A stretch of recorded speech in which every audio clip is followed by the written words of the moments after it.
반갑습니다. 2016년 9월 29일 목요일 BJ 왓썹과 함께하는 신개념 고품격 공포라디오 시작하겠습니다. 자, 오늘 준비된 이야기는 영국의 귀신 들린 집 1위 볼리 렉토리 고스트 스팟이죠. 준비가 되어 있고, 지난 시간에 이어서 동화에 대한 몇 가지 이야기, 세 번째 이야기, 오늘은 한국의 전래동화 이야기입니다. 자, 그리고 역시나 지난 시간에 이어서 추악한 돈의 노예 보험살인 두 번째 이야기가 준비되어 있습니다. 그리고 이어서 연예인들이 겪은 실화 네 번째 이야기가 준비되어 있고요. 그리고 세일럼의 마녀 재판 이야기가 준비되어 있습니다.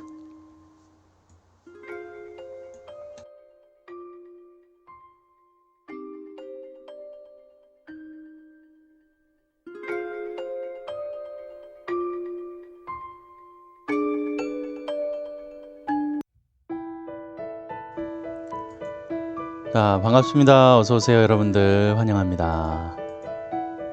아유, 서영이님, 고맙습니다. 서영이님, 어서오세요. 반갑습니다. 서영이님께서 109개 선물 주셨습니다. 아유, 고맙습니다.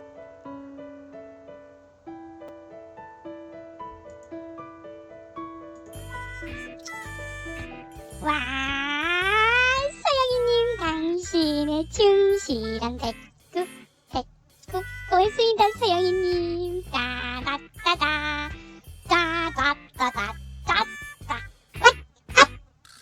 서영이님, 요새 날씨가 굉장히 많이 추워졌더라고요. 오늘도 창문을 열어놓고 있으려니 막 후들후들 오슬오슬 떨리더라고요.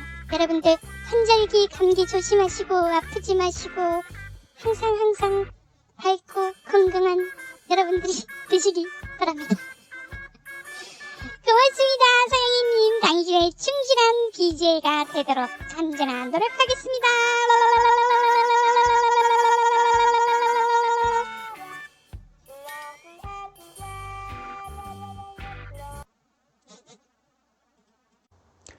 고맙습니다.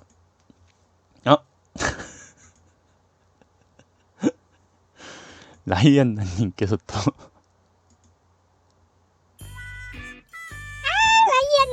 라이안나님께서 또 당신의 충실한 백구 고맙습니다. 댓글은 없는 댓글은 없는 신기한 리액션, 슈박연만 아주 난무하고, 저 퍼그 저 똥강아지도 난무하는 신기한 리액션, 백구 리액션입니다. 아이고 고맙습니다. 따라따라따따. 아유, 우리 라이안나님, 홈페이지에 올려주신 사진 잘 봤습니다. 술 광고 사진 너무나 잘 봤습니다. 진짜 모델이신 줄.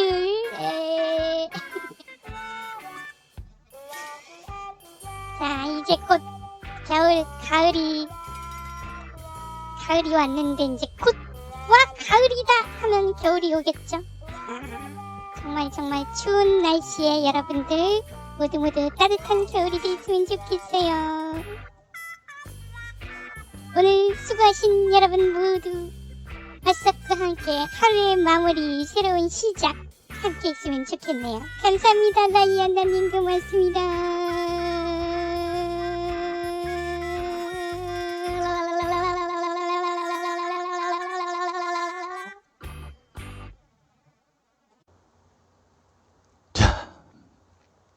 오신 분들 모두 환영하고요. 추천 한 번씩만 부탁드릴게요.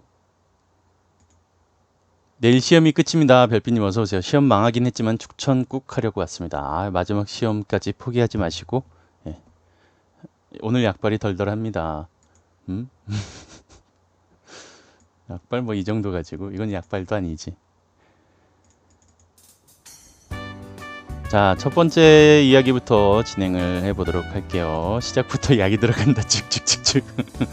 예, 그 해질러님 감사합니다. 여러분 모두 정말 깨끗하게 따뜻한 겨울이 됐으면 좋겠어요. 이제 곧 올 겨울. 벌써부터 설레네요. 겨울. 난 왜 이렇게 겨울이 설레이지?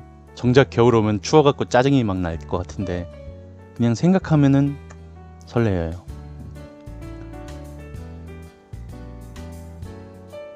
좋은 방송 잘 듣겠습니다. 고맙습니다. 루시엘링 감사합니다. 모기. 요새 진짜 모기 너무 짜증나죠. 모기 물리지 마세요. 짱납니다. 모기 물리면 진짜. 첫 번째 이야기부터 듣고 오겠습니다. 오늘의 첫 번째 이야기는 영국의 귀신 들린 집 1위 볼리 렉토리. 요거부터 듣고 올까요? 고스트 스팟 이야기입니다. 자, 추천 한 번씩만 눌러주시고요. 추천송을 뭘로 틀까요? 유튜브 항상 잘 챙겨보고 있습니다. 감사합니다. 제가 감사합니다. 페르님 고맙습니다.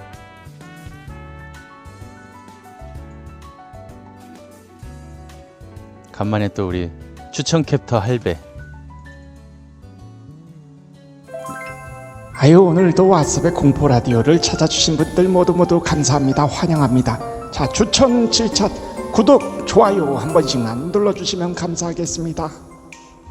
무섭고 싶어 지리고 싶은데 양만 빠는 방송인걸. 말할 수 없어 말하고 싶은데 속마음만 들키는걸. 내 능력에 자동의 추천이 있다면 그건 바로 추천 질차 형편없단 이유. 추천유, 질찬유, 구독유, 좋아요. 이제 광고 스킵은 그만. 싫어요는 모두 파란 하늘에 묻어버려. 오늘도 너에게 달려가는 이 마음. 너에게로 나는 왓썹 공포 라디오만 봐. 감사합니다.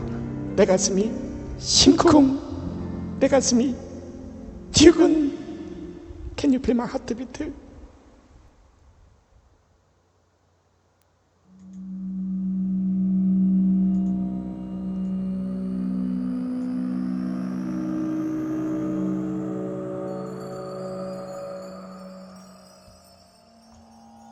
영국의 귀신 들린 집 1위 볼리 렉토리.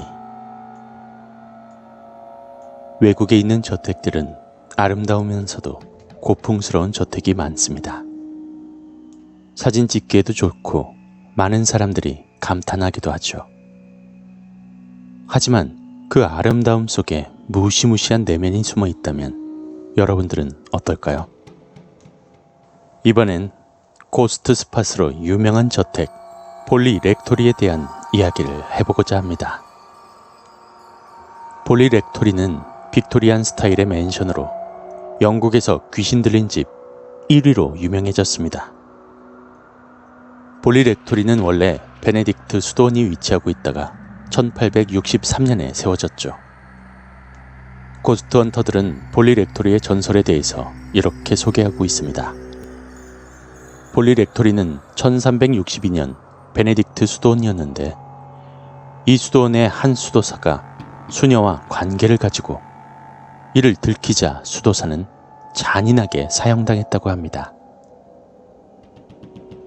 그리고 수녀는 살아있는 채로 볼리 렉토리의 붉은 담벼락 안에 생매장당하게 됐다고 합니다. 큰 고딕 스타일의 볼리 렉토리는 1885년경부터 수녀 모습의 유령이 나타난다는 소문이 퍼지기 시작했다고 합니다. 당시 유럽에서 죽은 자의 대화로 가장 큰 명성을 얻고 있었던 세 명의 폭스 자매가 귀신이 자주 출몰하는 방에서 불을 꺼놓고 확성기를 통해 귀신의 목소리를 잡아낸 신통력을 보였다고 합니다. 그래서 헨리는 이 폭스 자매를 큰 돈을 들여 볼리 렉토리에 초대했다고 하는데요. 1864년 3월 11일 독일에서 귀신을 퇴치하다 볼리 렉토리에 도착한 폭스 자매는 무엇보다도 먼저 큰 돈을 요구했는데 헨리는 돈은 귀신이 퇴치된 후에 주겠다는 약속을 했습니다. 그날 밤 볼리 렉토리에서 가장 초현상이 많이 일어나는 거실에서 불을 끄고 심령 현상을 조사하기 시작한 폭스 자매와 헨리의 가족은 지금까지 한 번도 들린 적이 없었던 방울뱀 소리와 거위 소리가 나는 것을 듣고 깜짝 놀랐다고 합니다. 이런 소리가 들린 적은 한 번도 없었는데. 곧이어 헨리가 말했고 폭스 자매는 조용히 하라는 주의를 주었습니다. 곧 불이 꺼진 방에서 귀신의 목소리를 들려주겠다는 폭스 자매는 커다란 깔때기를 확성기로 사용하여 나는 귀신이다 라는 소리를 연출했다고 합니다. 그 순간 거실 옆에 있던 주방에서 서랍이 열리며 쇠붙이들이 움직이는 소리들이 들렸고 주방으로 간 폭스 자매와 헨리는 식칼들과 포크들이 혼자 공중에 떠 있다가 폭스 자매를 향해서 날아오는 괴 현상을 목격했습니다. 갑작스럽게 날아온 식칼들은 폭스 자매의 치마와 옷깃을 통과한 뒤 벽에 꽂혔고 이 광경에 놀란 폭스 자매는 비명을 지르며 집 밖으로 뛰쳐나갔습니다. 식칼들을 모두 서랍에 넣은 뒤 거실에 불을 켠 헨리는 폭스 자매가 있던 자리에 방울뱀 소리를 내는 이상한 기구를 비롯해서 많은 종류의 가짜 귀신 소리를 낼 수 있는 도구들을 발견했고 자신이 믿은 폭스 자매가 가짜 심령술사라는 의심을 하게 되었습니다. 진짜 귀신에게 혼이 난 폭스 자매는 지금까지 사기친 사람들에게 소량의 돈을 돌려주곤 사과를 했다고 합니다. 그 후 목사관으로 사용되던 볼리 렉토리에 본격적으로 초자연 현상이 나타나기 시작한 것은 첫 거주자인 헨리불 목사가 죽고 포이스터 목사 부부가 살기 시작한 1892년부터였습니다. 이들 부부는 이곳에서 사는 5년 동안 2000번이 넘게 말로는 설명하기 힘든 초자연 현상을 체험했다고 합니다. 대표적인 일이 바로 벽에 어떤 글이 써내려가는 현상이었습니다. 그 유령의 이름은 라일이라고 하며 자신의 원한을 풀어달라고 하소연한 글을 써내려갔다고 합니다. 처음엔 아내가 그냥 읽기만 하고 넘어갔다고 하는데요. 그러자 유령은 원한을 풀어달라며 계속해서 그녀를 괴롭혔습니다. 그러던 어느 날 그녀는 도저히 참을 수가 없어 왜 우리를 괴롭히느냐라고 물어보니 유령이 이렇게 대답했다고 합니다. 너희들이 나의 뼈를 밟고 있기 때문이야. 그녀는 남편에게 지하실을 파서 그들의 원한을 풀어주자고 제안했지만 남편은 거절하며 그 유령들을 반드시 퇴치할 것이라며 엑소시즘을 계속해서 시도했지만 실패했다고 합니다. 그리고 5년 동안 살다가 포기한 채 이사를 갔다고 합니다. 다음으로 또 한 부부가 이 집으로 이사를 오게 되었는데 귀신이 나온다는 소문은 들었지만 대수롭지 않게 생각했다고 합니다. 그냥 뜬 소문일 것이라고 생각하는 것이죠. 그러나 잿더리가 날아와 머리를 때리거나 밤마다 이상한 소리와 함께 물건들이 날아다니는 현상을 겪고 나자 유령의 존재를 믿을 수밖에 없었다고 합니다. 그러던 어느 날 도저히 참을 수가 없다며 남편이 우리 가족들 좀 그만 괴롭히라고 소리쳤습니다. 그러자 주방에서 갑자기 원인 모를 불길이 치솟았는데요. 소방대원들이 신속히 출동해 불을 끄려고 했지만 집 안으로 진입을 시도하고 불을 끄려고 하면 돌이 날아와 소방대원들의 머리를 때렸다고 합니다. 그리곤 순식간에 집 전체가 불길에 휩싸여 잿더미가 되고 말았다고 합니다. 후에 1956년 BBC 방송이 볼리 렉토리에 관한 다큐멘터리를 만들려다가 그만두었는데요. 이는 볼리 렉토리에 마지막으로 살았던 마리앤 포이스터 미망인의 법정 소송의 가능성 때문이었습니다. 그 이후 심령학자들이 땅을 파보니 몸통은 없고 턱뼈와 두개골만이 발견되었다고 하는데요. 여전히 끊이지 않는 초자연 현상들 때문에 많은 방문객들이 이곳 볼리 렉토리를 찾았다고 합니다. 게다가 심령학자와 퇴마사들에게도 인기의 장소가 되었죠. 유령들은 지금도 흐느끼며 돌아다니고 있습니다.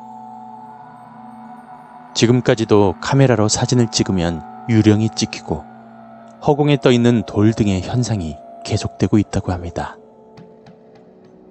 그리고 저택에서 불이 나기 전 캠브리지 대학으로 옮겨진 오르간이 있는데 이 오르간은 아직도 밤마다 혼자 소리를 낸다고 합니다. 사람들은 집에 있는 모든 물건에 저주가 깃들었다고 생각한다고 하는데요. 정말 이 저택은 저주를 받은 곳일까요? 그리고 정말로 저주를 받았다면 어떤 방법으로 이 저주를 풀 수 있을지 미스테리입니다.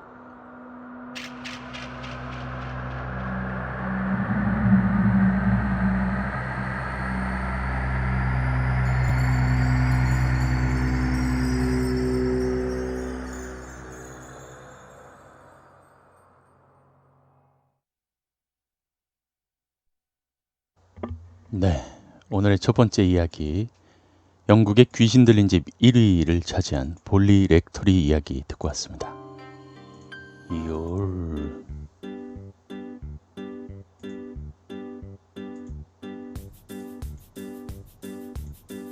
컨저링 보고 깜놀했습니다. 스카이님 어서오세요. 잠들어서 못 왔어요? 아니 잘했어요. 졸릴 땐 자야지. 발랑 여사님이 신의 한 수였던 것 같습니다.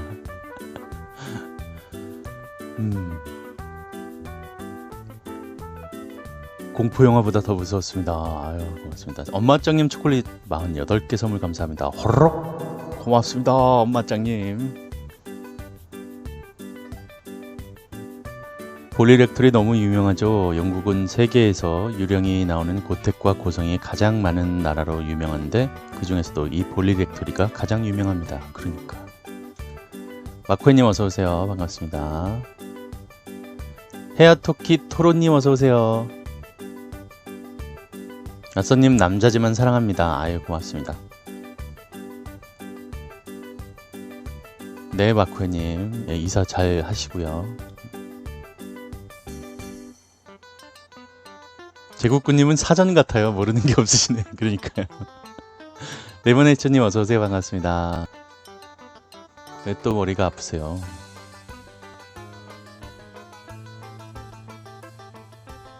신랑이 와서 긴장이 풀려가지고 그대로 잠들어 버렸습니다. 그렇군요. 뭐 방송 하루 이틀 하나요? 저런 비나트 뭐 딱 안 봐도 뻔하지 뭐. 마스님 남 비나트만 사랑합니다. 딱 봐도 뭐 그렇죠. 남자지만 사랑합니다. 예, 그런 거죠. 주인님 어서 오세요. 반갑습니다. 제국군 백과. 지금은 이게 불타서 없어진 건 아니고 불이 탄 그 잔해만 남아 있는 곳인데도 아직까지도 사람들이 많이 찾는 그런 명소라고 합니다. 섬님 저 넷째 생겼어요. 와 어쩐지 엄마짱님 요새 뜸하시다 했어. 조용하시다 했어. 일찍 주무신다 했어. 엄마짱님 넷째 축하합니다.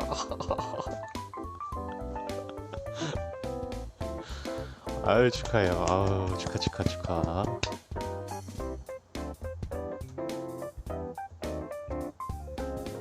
유튜브에 저 수녀귀신 메이크업 있어요. 예 알고 있습니다. 봤어요 저도. 유명하신 분이죠 그분도. 넷째 축하드려요 진짜. 와. 박검돌리님 어서오세요. 반갑습니다. 애국자셔 애국자. 넷째라니. 야 이왕 넷째 가지신 거 예. 아닙니다. 잘 키우십시오. 내가 이왕 넷째 가지신 거 다섯째는 또 어떠십니까? 라고 얘기하려다가 예, 참겠습니다. 치킨님 팬가입 감사합니다. 치킨님 팬가입 고맙습니다. 팬가입 치킨님께서 삼촌은 어떻게 기다려 1024번째 팬가입 고맙습니다. 감사합니다. 고맙습니다. 환영합니다. 웃음밖에 안 나와요.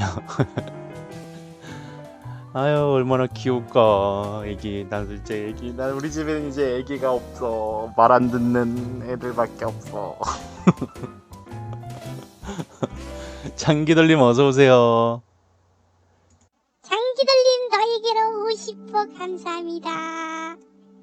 너에게로 오고 싶어 나도 오고 싶어 백퍼 우리 지금 만나 당장 만나. 장기돌림 고맙습니다. 감사합니다. 포털 사이트에 찾아보면 어딘가 왓썸님 팬카페 있는 거 아니에요? 여기 나오는 팬아트들 다 팬카페에서 온 거죠? 아니요? 다 제 홈페이지, 방송국 홈페이지에 있는 팬아트입니다.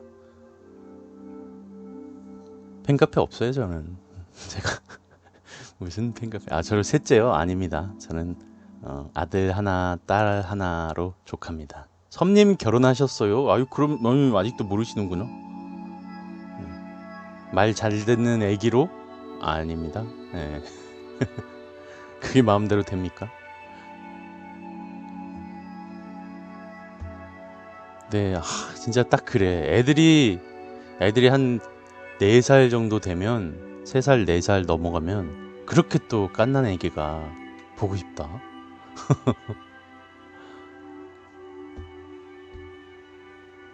미스터 페스트님 어서오세요. 반갑습니다. 네, 저는 2명으로 딱 족합니다. 네, 딱 족합니다. 제가 그래요 요즘. 그러니까 그라지님 그런다니까. 아니 라이아나님 무슨 그거 묶으셨니? 와 라이아나님 오늘 너무 세게 나오신다. 아닙니다. 고속도로입니다. 묶지 않았습니다.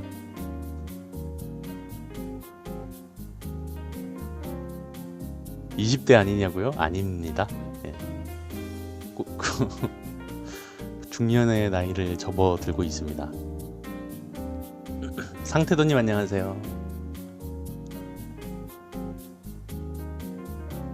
아이고 뭐 그래요. 뭐 애기들 귀엽지만 지금 우리 애들로 만족하렵니다. 저는. 묶어도 풀면 되니. 에이 한번 묶은 것도 풀기에는 또 그렇죠. 실례가 안 된다면 성님의 아내분이 뭐 하시는지 궁금합니다. 전업주부십니다. 전업주부셔요. 아주 우리 집안의 CEO시죠.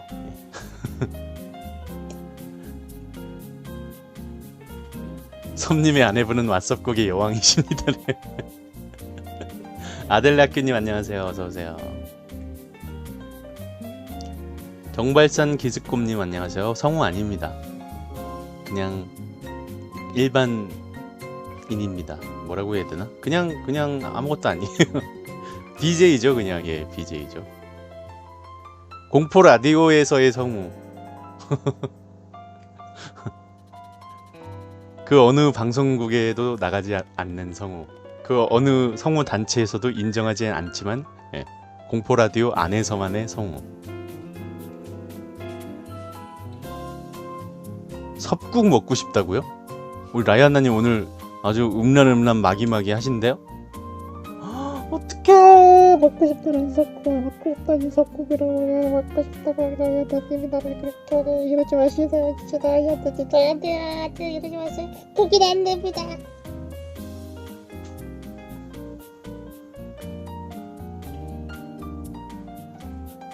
미성년자 있나요 여기? 아이 미성년자 많죠.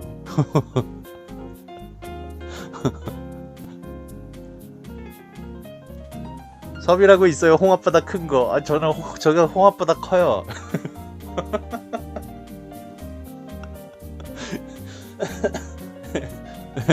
저 홍합보다 커요. 자연산 홍합을 섭이라고 합니다. 저희가 자연산, 그렇죠, 저 자연산이죠. 전 자연산입니다. 저는 이렇게 자연에서 뛰어놀면서 건강하게 자란 자연산이죠.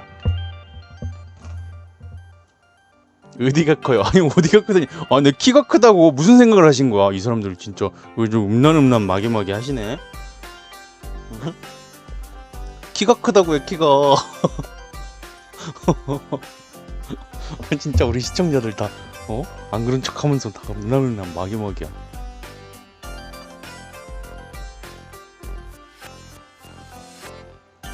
나영님의 새 신상 팬아트입니다. 우리 식구들을 그려주셨습니다. 완전 똑같. 나 진짜 깜짝 놀랐잖아. 와, 진짜 우리 집에 뭐 있나봐. 몰카 있나봐 진짜. 어쩜 저렇게 똑같이 그리지 다? 내 저 몸매 봐. 진짜 나랑 똑같아. 섬님이 이놈 아저씨 들어주세요. 이놈 아저씨 그렇게 쉬운 아저씨 아니라니까요. 이놈 아저씨는 비싼 아저씨입니다. 아무 때나 나오지 않으십니다. 이놈 아저씨. 초현실주의 진짜. 강풀씨 같습니다 몸매가. 그렇게 생각하시면 돼요. 그럼 딱 맞습니다.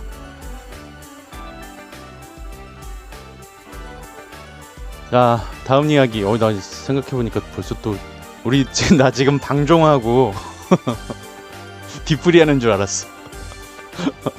이야기 하나 듣고 방종하고 뒤풀이 하는 거 이거 나쁘지 않은데요. 시간이 벌써 12시야. 와, 여러분 12시 넘었으니까 추천 한 번씩만 눌러주세요. 부탁드리겠습니다. 나 진짜 뒤풀이 하는 줄. 다음 이야기 듣고 올게요. 이번 이야기는 연예인들이 겪은 실화. 요거 듣고 올까요? 4부.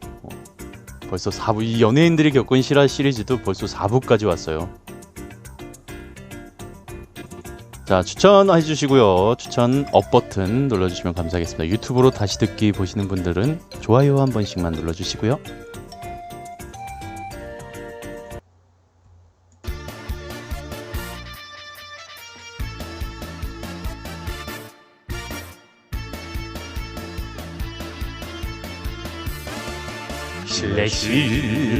실례합니다. 실례하세요. 오싹 퀄리티 좋은 공포라디오가 맞나요? 실례합니다.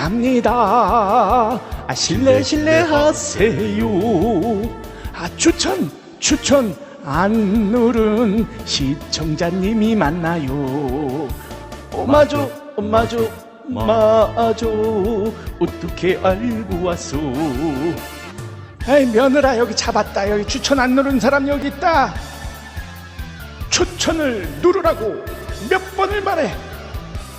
아버님 나이스 샷.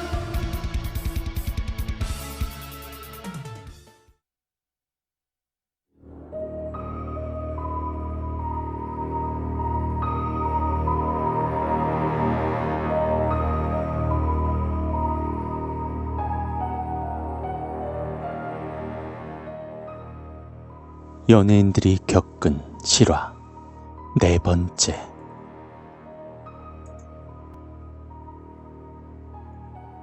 유채영 이야기. 유채영이 한창 삭발을 했던 적이 있었는데 그때 가발을 착용했다고 합니다. 그래서 여러 가지 가발 중에 감독님이 단발 가발을 가지고 오라고 했었답니다. 단발 가발을 가지고 오래서 하나 사서 집에다 두고 할 일을 하고 있었는데요. 갑자기 엄마가 들어와선 이렇게 말했다고 합니다. 왜 자꾸 불러? 응? 아니, 왜 자꾸 엄마를 부르냐고. 나 엄마 부른 적 없는데. 몇 번을 불러? 그래서 왔잖아, 이렇게. 이상함을 느꼈지만 그냥 대수롭지 않게 느껴 그냥 그렇게 넘어갔다고 합니다. 그리고 그날 저녁을 먹고 엄마랑 둘이 앉아 드라마를 보고 있었는데요. 갑자기 엄마! 그 소리에 놀라 유채영과 엄마는 서로 바라보고 있었는데, 거기서 더 소름 끼쳤던 것은 그 엄마라고 부르는 소리가 유채영의 목소리와 똑같았다고 합니다.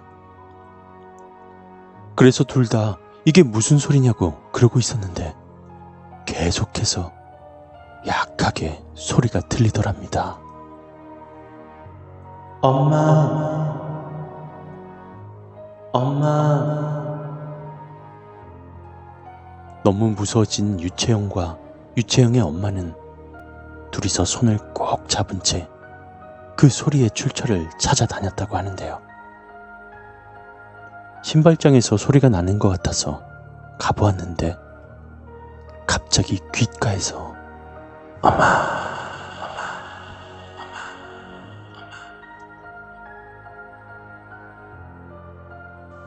이다인 이야기. 이다인이 무명 시절 때 팬들의 도움 덕분에 버텨낼 수 있었다고 하는데요. 그 팬 중에 전화번호가 486인 사람이 문자를 보냈습니다. 역시 배우 이다인 존경해요. 였다고 합니다. 486은 사랑해의 각 글자의 철자수입니다. 처음엔 너무 감사해서 기분이 좋았다고 합니다. 그러나 문제는 그 다음부터 생겼습니다. 이다인이 하루는 옷을 빨간색 드레스로 입었는데 486이라는 번호에서 또 메시지가 왔답니다. 그 메시지가 오늘은 빨간색 드레스네요. 예뻐요. 였답니다. 처음엔 우연이겠지 싶었답니다. 그래서 별 문제 없이 넘겼는데 그 다음날, 그 다다음 날에도 자신이 입은 옷 또는 구두 색깔까지 다 아는 겁니다. 오늘은 빨간 구두네요. 오늘은 노란색 옷이네요. 등등. 이다인은 점점 무서워지기 시작했답니다. 요즘 세상이 무서운지라 혹시 몰라 전화번호까지 바꾸어보고 했지만 계속해서 486 번호에서 문자가 오더라는 겁니다.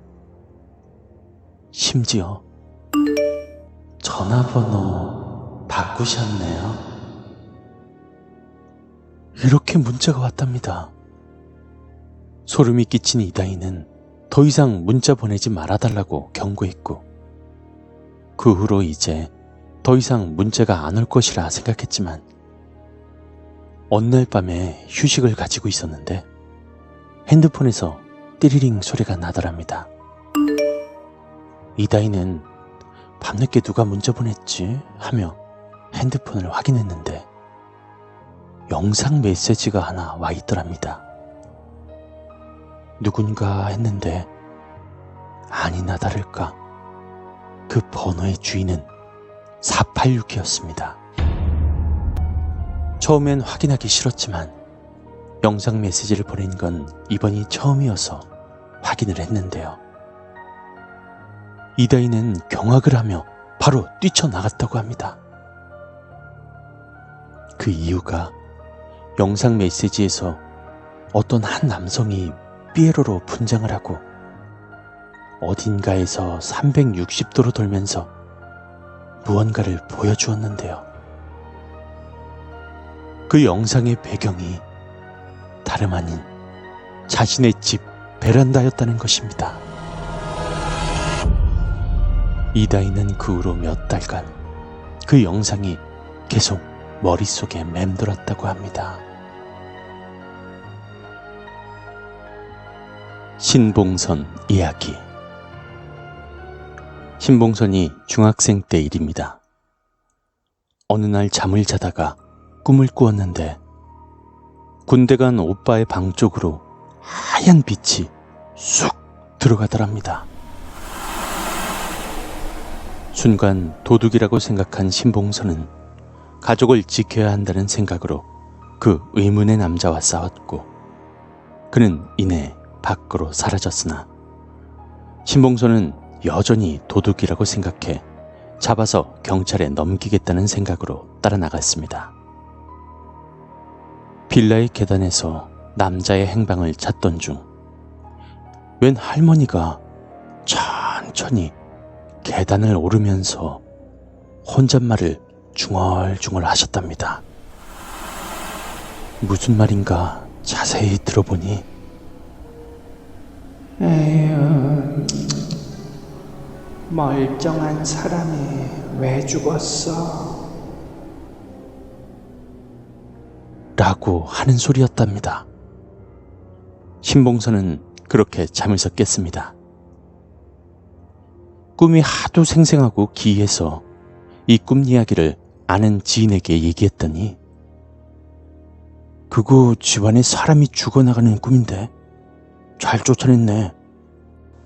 쫓아내지 않았으면 가족 중에 누가 죽었을걸? 이라고 하더랍니다. 그 후 신봉선은 별 생각 없이 꿈을 잊고 지냈는데요. 얼마 후 같은 건물의 위층 아저씨가 심장마비로 돌아가셨다고 합니다. 그 꿈은 우연이었을까요? 정말로 예지몽 같은 것이었을까요? 연예인들이 겪은 실화 4번째 시간이었습니다.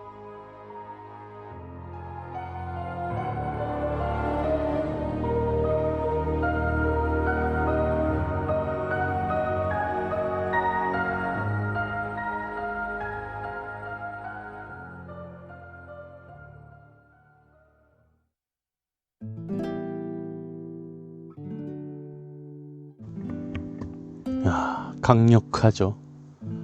연예인들이 겪은 실화 4번째 이야기 듣고 오셨는데요. 네, 신봉선 꿈도 무섭죠. 오늘 이 4번째 이야기는 첫 번째 그 일체형 이야기는 우리 베베님이 조사하신 거고, 두 번째 이다인 배우 이야기는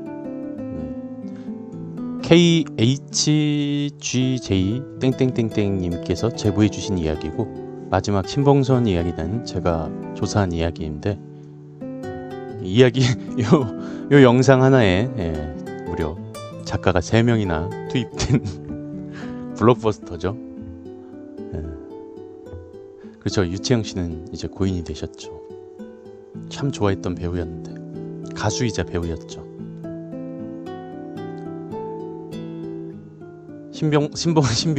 신봉성 썼다가 지웠어요. 아, 왜 지웠어? 지우지 마요. 이다인 씨가 겪은 스토커가 그녀 집까지 들어와서 영상을 찍은 사건은 TV에서도 여러 번 방송된 너무 유명해진 사건입니다. 예, 그렇다고 하네요. 저는 처음 들었어요, 이 이야기. 장나라 이야기는 아직 안 했습니다. 그리고 요 시리즈가 또 이제 반응이 좀 있어서 어떤 분이 일본의 연예계 이야기도 문득 궁금해지네요 라고 하셔가지고 한번 조사해 보겠습니다 했는데, 또 다른 분께서 제가 아는 사이트가 있는데 여기에 그런 이야기들이 정리가 돼 있어요 하시면서 제보를 또 해주셨어요. 거기다가 또 덧붙여서 번역이 필요하시면 제가 번역까지 해드리겠습니다 까지 해주셔서 그 일본 연예계 이야기도 조만간 소개해드릴 수 있을 것 같아요. 역시 이렇게 주변에 능력자분들이 이렇게 많나요? 네, 번역까지 해주신대요. 예, 보내주세요. 어느 정도 분량이 모이면 또 국내 연예계의 이런 일들은 또 어느 정도 분량이 모이면 다시 소개해드리겠습니다. 예, 사장님 주무세요. 잘 자요. 모닉스님 안녕하세요. 반갑습니다. 하하 이야기는 했습니다. 하하 이야기는 제 첫 번째 시리즈에서 했었죠. 아닌가? 아, 지난 시간에 했었죠. 지난 시간에 했습니다. 하하 이야기. 중국 무선 얘기는 잘 알아요. 그것도 제보해 주세요. 알고 계신 거는 제보해 주셔야지. 여러분들 무조건 제보가 그냥 여러분들 체험 체험 실화만 제보하시는 게 아니라 그런 여러분들이 알고 계신 이야기들이나 여러 가지 또 미스테리 이야기들 제보하실 수 있어요. 아니면 요청을 해주셔도 되고.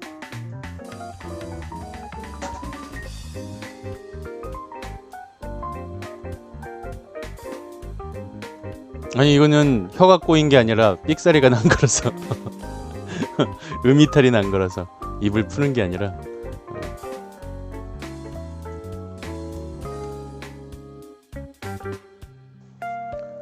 자, 참 연예계에는 정말 그래서 모르겠어요. 이게 정말 실화인 이야기도 있을 테고 이 중에 지어낸 이야기도 있을 거예요. 아니면 또 남한테 들은 이야기도 있을 테고 아무래도 방송에 소개를 하려다 보니까 뭔가 좀 많이 부풀려진 이야기도 있을 테고 여러 가지가 있겠지만 항상 우리는 제가 항상 예전부터 강조해드렸던 게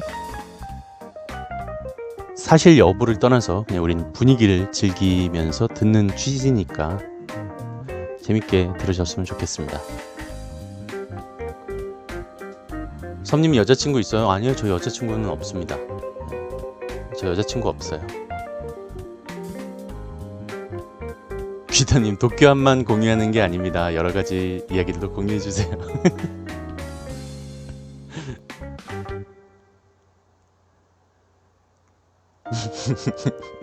와, 이 사람들 나는 그냥 여자친구 없습니다까지만 얘기했는데 아주 그냥 시청자분들이 여기저기서 그냥 아예 철벽을 치시네요. 우리 여왕님 보시면 흐뭇하시겠습니다. 예. 항상 제가 방송하면은 막 뭐 다른 여자들이 막 꼬시는 거 아니야? 막 이러던데 걱정하지 말라고. 그럴 일 없다고. 뭐가 꼬실 만한 건덕지가 있어요. 꼬시지. 아닌데 목소리 좋다고 막 꼬실 것 같은데 말. 요 이제 채팅을 보여드리면 아주 좋아하시겠네요. 안심하시겠네요. 저희가 지킵니다.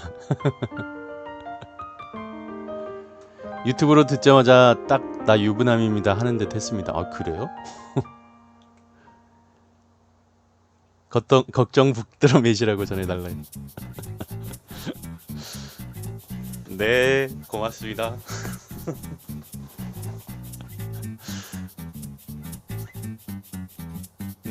저거 무섭다고요? 이 그림? 도치님이 그래도 그려주신 건데.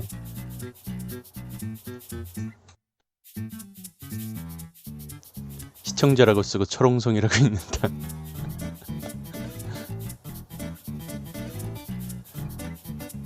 따지고 보면 여러분 제 방송은 공포 라디오예요. 제가 토크 중간중간 약을 빨아서 그렇지 사실은 공포 라디오입니다. 아니 왜 도치님이 왜 죄송해요? 죄송할 일 아닙니다.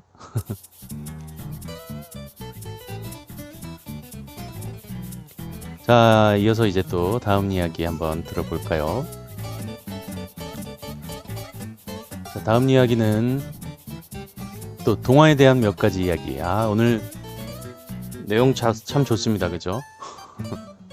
오늘 이야기는 처음 오프닝 때 말씀드린 대로 그 한국의 전래동화, 잔혹 전래동화 이야기예요. 두 가지 준비가 되어 있는데 콩지 팥쥐 이야기랑 햇님 달님 이야기입니다. 익히 많이 알고 계신 분들도 계시겠지만 처음 듣는 분들도 계시기 때문에 어떤 내용인지 기대해 주시고요. 자, 추천 아직 안 하신 분들 계시면 추천 좀 부탁드릴게요. 추천수 58개. 좀만 더 힘을 내줘요. 지구인들아, 조금만 더 힘을 내어주렴. 뭘로 하지 추천송? 추천송을 뭘로 할까요?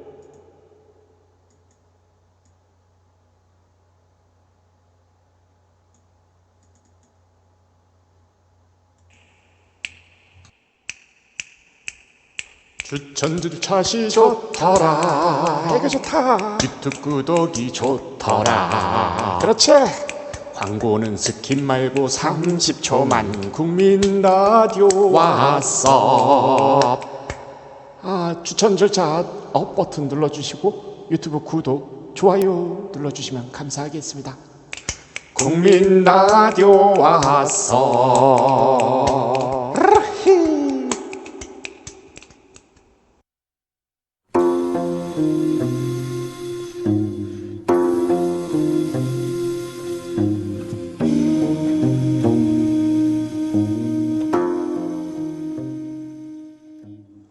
동화에 대한 몇 가지 이야기, 세 번째 시간입니다.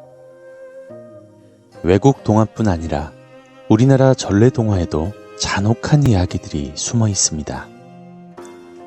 기본적인 교훈엔 변함이 없지만 그 이야기가 아이들이 알면 안 되는 이야기들입니다.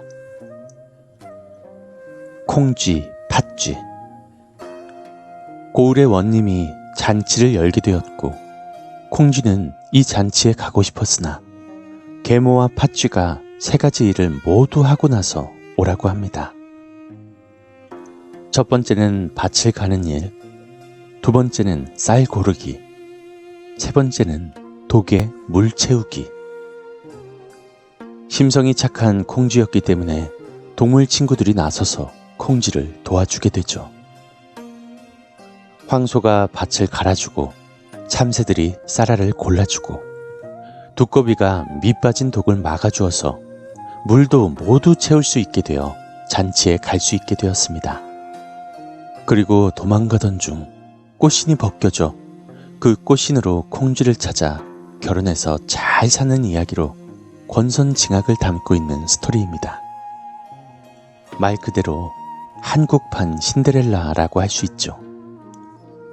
평소에 우리가 알던 내용은 이렇게 끝을 맺는 해피엔딩입니다. 하지만 원작은 우리가 아는 것과 거리가 있는 아주 잔혹한 이야기라고 합니다. 전혀 다른 내용을 담고 있는 이야기가 아닌 우리가 알고 있는 이야기 이후에 더 스토리가 있는 것입니다. 그렇게 결혼을 하게 된 콩쥐는 원님과 함께 살게 되었고 팥쥐는 자신의 잘못을 깨우치긴커녕 콩쥐에게 시샘을 느끼고 흉계를 꾸미게 됩니다. 그래서 원님이 일이 있어서 멀리 출정해 간 사이 팥쥐가 콩쥐에게 접근하게 되는데요. 콩쥐에게 그동안 못되게 굴어서 미안하다고 거짓 사과를 합니다. 하지만 콩쥐는 그런 팥쥐의 말을 믿었고 오히려 더 사이좋게 지내자고 말합니다. 곧 콩쥐가 연못 가까이에 있을 때 팥쥐가 콩쥐를 밀어 살해합니다. 콩쥐가 죽고 나자 팥쥐는 콩쥐처럼 위장을 합니다. 그리고 자신이 콩쥐인 양 원님과 함께 살게 되는데요.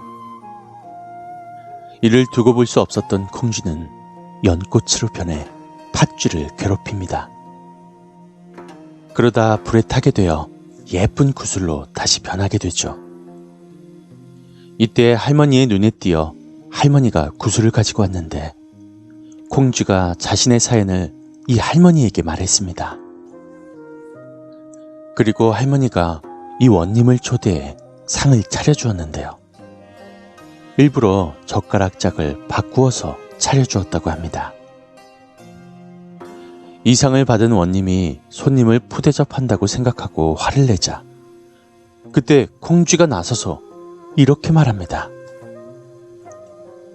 젓가락 짝이 바뀐 건 그리 단번에 알면서 사람 짝 바뀐 건 왜 모르. 그리고 원님과 이야기를 나누게 되죠.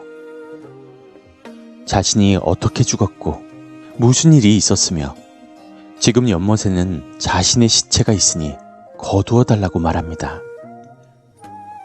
원님은 콩쥐가 살해당한 연못으로 가서 물을 모두 퍼내고 콩쥐의 시신을 찾게 됩니다. 신기한 것은 콩쥐의 시체는 전혀 부패되지 않았고 그대로였다는 것입니다. 그리하여 원님은 팥쥐를 데리고 와 고문하며 죄를 묻고는 팥쥐를 사형시킵니다. 그것도 그냥 죽이는 것이 아닌 해형을 내렸습니다.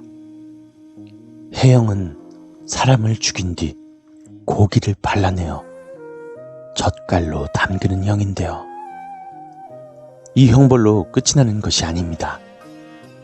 원님은 이 젓갈을 팥쥐 엄마에게 사위가 드리는 고마움의 선물로 위장해서 보냈다고 합니다.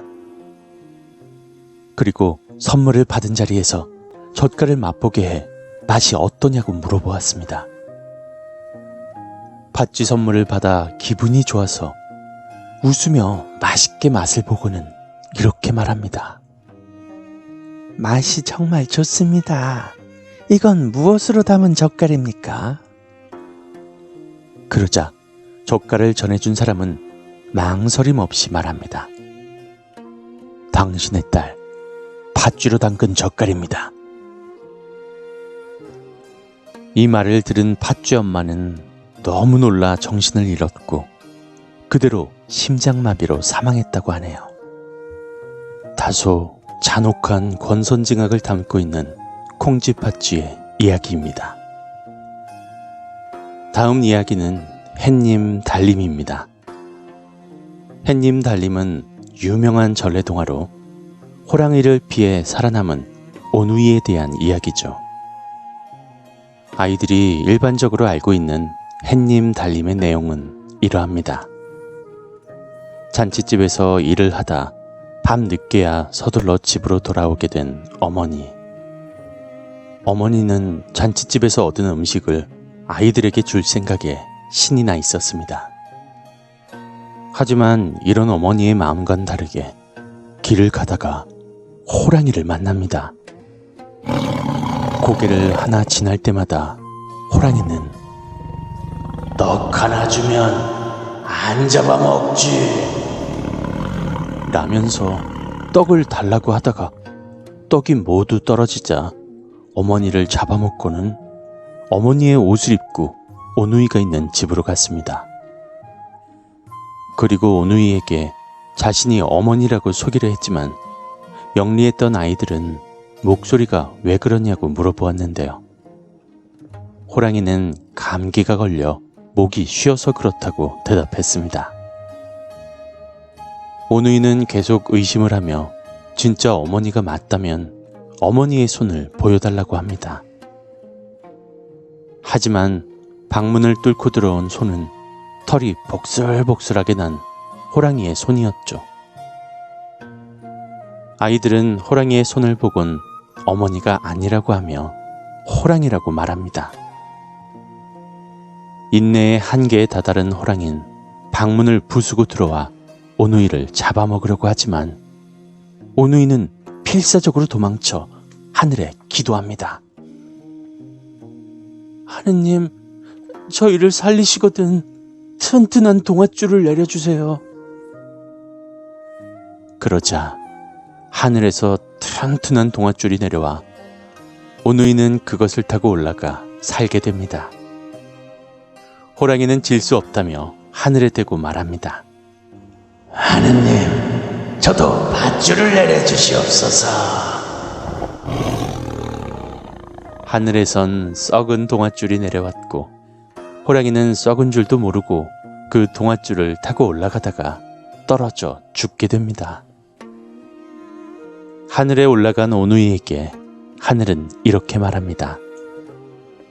하나는 낮에, 하나는 밤에 세상이 어둡지 않게 비추어 주어야 한다.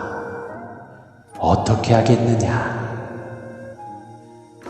밤은 무섭다는 여동생의 의견을 받아서 오빠는 듬직하게 밤을 밝혀주는 달이 되었고 여동생은 사람들이 쳐다보면 부끄러워 더 붉게 빛나는 해님이 되어 세상을 밝혀준다는 스토리이죠. 하지만 원작은 무서운 이야기를 담고 있습니다. 바로 어머니와 호랑이 사이에 있는 일들입니다. 물론 처음엔 떡으로 시작했지만 이는 어머니를 잡아먹기 위한 계략이었습니다.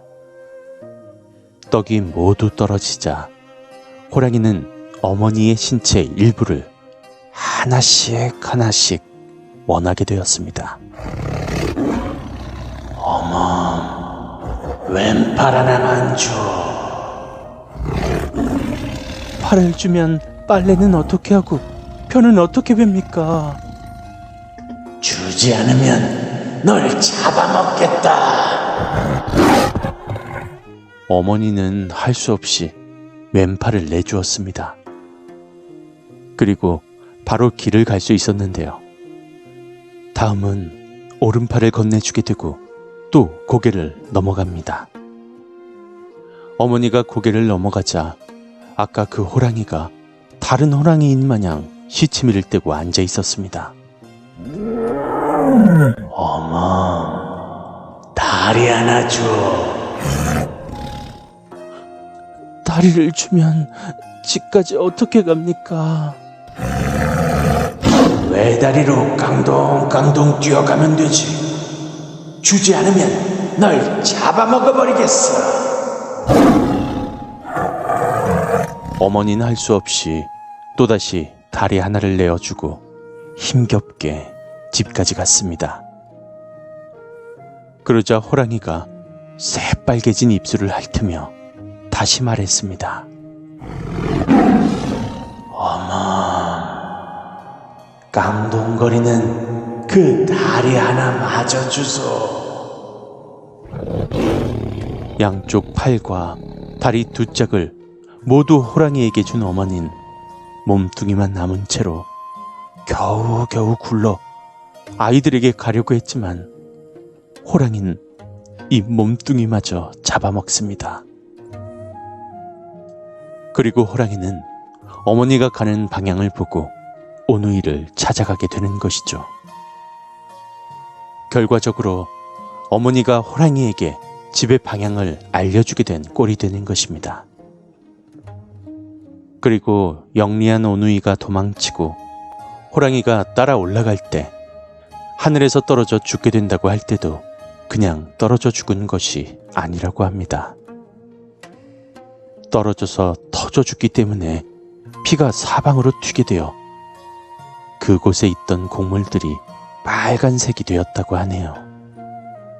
그리고 그 곡물을 수수라고 부릅니다. 이처럼 다소 잔인한 이야기가 있지만 여러 이야기를 극단적인 방법으로 담아 그저 유희거리가 아닌 교훈을 뇌리에 받게 하려던 선조들의 목적이 아니었을까 하는 생각이 듭니다. 이상 동화에 대한 몇 가지 이야기 세 번째 시간이었습니다.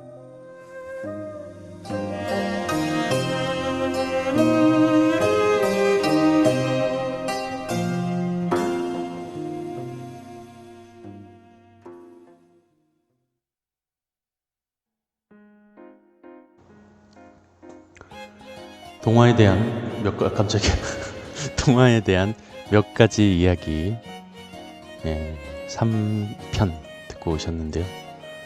끔찍하죠 진짜. 아람팡님 별풍선 10개 선물 감사합니다. 아람팡님 고맙습니다. 10년이 가도 너를 사랑해. 아람팡님 고맙습니다. 감사합니다. 햇님 달님 이야기에 어머니 몸을 부위별로 하나씩 먹어 치우는 그 장면도 굉장히 끔찍하고 성스럽습니다.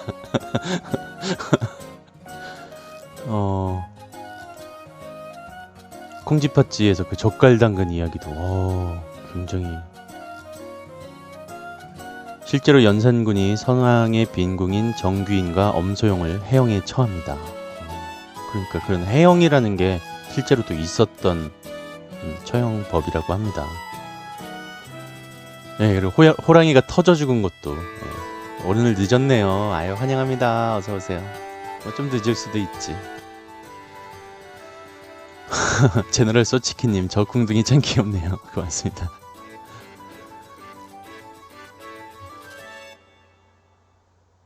무선 이야기에서 봤습니다. 그죠?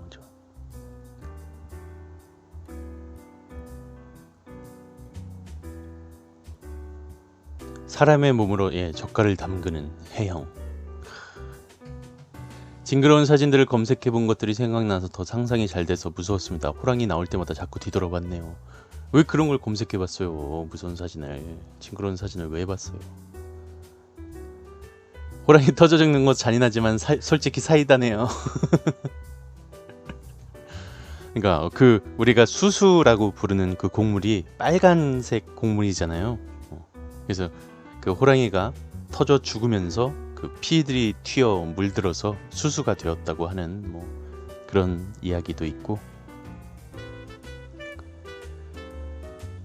팽형은 삶아 죽이는 건데 실제로 삶지는 않는다고 합니다. 그냥 기분상 뜨거울 정도로 그렇게 하는 건가요? 유튜브에 구글에 검색하면 안 되는 것들 이런 거 보고 인간의 호기심 때문에 그런 거 함부로 보지 말아요. 진짜 정신이 피폐해집니다. 안 그래도 우리 공포 라디오 자체도 학생들이 들으면 부모님들께서 너 이런 거 왜 자꾸 이런 거 보냐고 정신이 이상해진다고 말리시는데 그런 거는 특히나 더더욱 그런 거는 보지 마세요.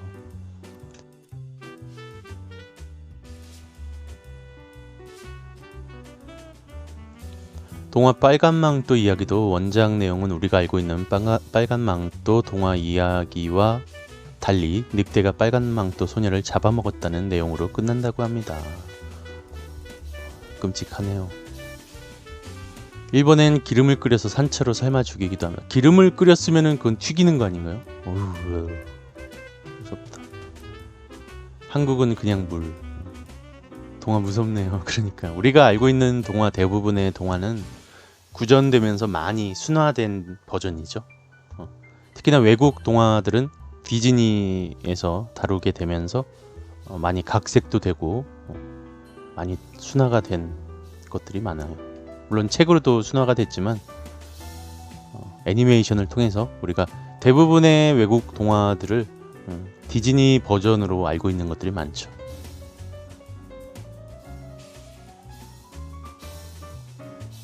다들 아시는 게 많네요. 그러니까요. 우리 방은 저는 아는 게 별로 없어요. 저는 그냥 텔러일 뿐이지 진짜 지식인들이 참 많으세요. 이 공포와 범죄 뭐 이쪽 분야에 대해서 막 역사 뭐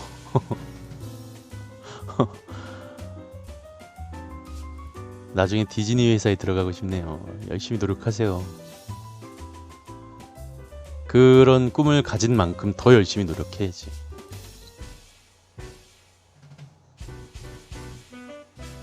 사형 방식에 또 관심이 많아갖고요.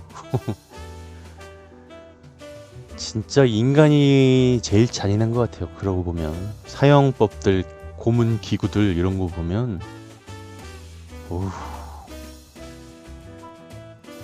행복여기님 어서오세요. 반갑습니다. 지금 150명이 가진 지식이 섭님 머릿속으로 쏙쏙 들어갈 겁니다. 저 그렇게 기억력이 좋지 않아요. 솔직히 말씀드리면 저는 제가 소개한 이야기도 가끔 기억이 안 날 때가 많아요. 진짜로. 그냥 이야기하는 거는 좋아하는데 이거를 머릿속에 이렇게 막 담아놓는 편이 아니야. 그냥 빨리 잊지. 왜냐면 이런 거 굳이 막 머릿속에 막 담아놓으면 막 생각나잖아. 그런 게 싫어 저는. 그냥 이야기하고 딱 소름 이러고 그냥 끝내는 거지. 그냥 개 중에 그러다가도 몇 개는 이제 뇌리에 많이 남긴 한데 대부분은 그냥 바로 소개하고 있는 편이에요. 웬만하면. 서영이님 337?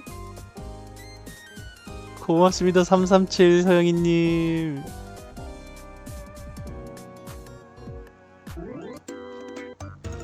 서영이님 337개 고맙습니다. 힘내라 힘내라 힘.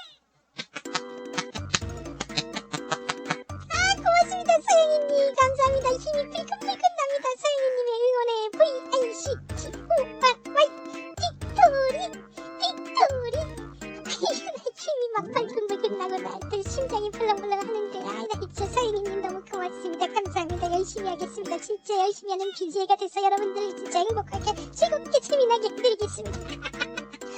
아이고 숨차라. 아이고 사랑이 감사합니다. 삼삼칠게. 소연이님도 힘내세요. 삼삼칠.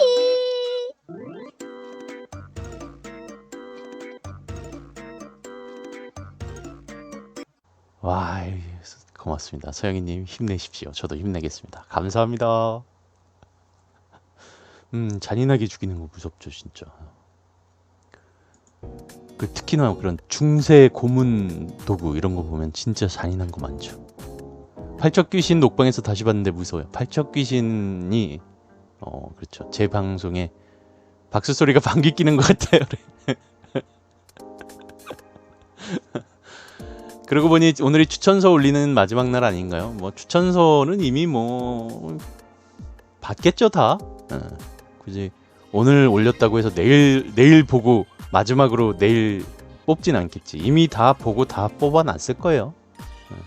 내일 결과 발표가 나니 오늘이지 이제 오늘 결과 발표가 나니까 이미 다 뽑아놨을 겁니다. 어렸을 때 수수깡 샀는데 빨간색이 아니고 알록달록해서 실망했던 기억이 나네요.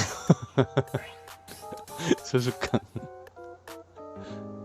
솔직히 팔척 귀신 GIF는 죽을 때까지 생각날 것 같습니다. 아, 그게 지금은 요즘 보면 좀 귀엽지 않나요? 그 제 방송이 아람팡님 또 스티커 10개 선물 고맙습니다. 찰싹. 아, 감사합니다. 손님 뱀이 안 되더라도 너무 실망하지 마세요. 지금 안 되길 바라는 건 아니시죠? 안 될 거예요 아마. 안 될 것 같아요. 분위기가 필이 딱 그런 필이에요. 네, 팔척 귀신 얘기하고 있었죠. 팔척 귀신이 그 제 방송에 제 공포 라디오 방송에 한 획을 긋는 그런 이야기였어요. 그 전에는 한 뭐 20명, 많아야 30명 오시던 방송에서 팔척 귀신이 핫이슈 영상에 한번 떴었거든요. 그때 이후로 그래도 좀 많은 분들이 오셔가지고 그때 전후로 많이 나뉘었죠. 그때 전후로. 그리고 유튜브에서는 제 그 괴담들 뭐죠? 지브리 애니메이션 괴담들을 통해서 또 한번 확 또 많은 분들이 알게 되셔가지고 그때 또 한번 오시고 앵콜로 틀어주세요.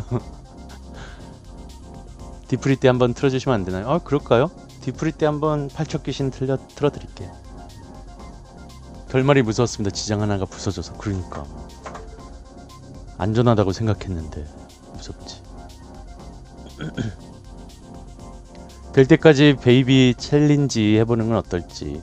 나는 저거 될 때까지 찰리 챌린지 하라는 줄 알았어. 찰리.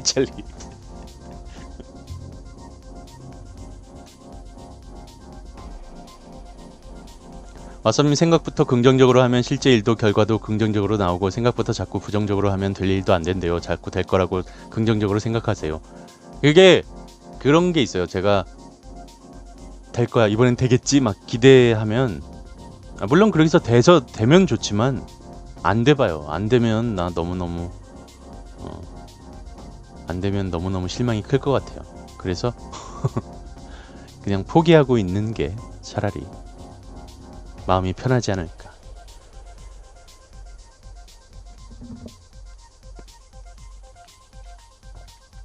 뭐 이번에 안 되면 다음에 또 좀 텀을 두고 다음에 또 한번 도전해 보죠. 근데 안 될 가능성이 크다는 이유가 제가 그동안 쭉 지켜봐 왔잖아요. 배비가 되는 분들을 한 번씩 이렇게 클릭을 해보는데 보통 보면은 굉장히 사람이 많은 방송 아니면 뭔가 굉장히 좀 그런 특유의 개성적인 분야, 사람이 없더라도 뭔가 분야, 또 이제 그때 보면 이제 이 아프리카에서 키워주는 또 그런 분야들이 있어요. 밀어주는 분야들. 뭐 예를 들면 뭐 뷰티라든지 뭐 이런 것들. 그런 게 아닌 이상은 거기다가 캠방이 아니고 라디오 방송은 특히나 힘들죠.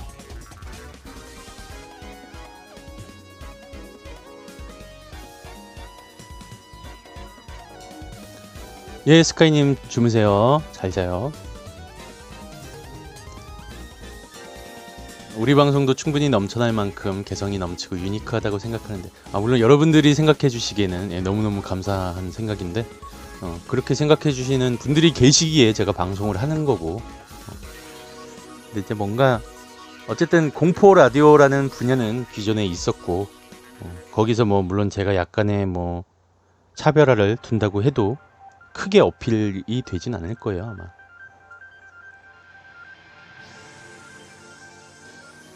베비 안 해주면 유튜브 잘 될 거예요. 고맙습니다.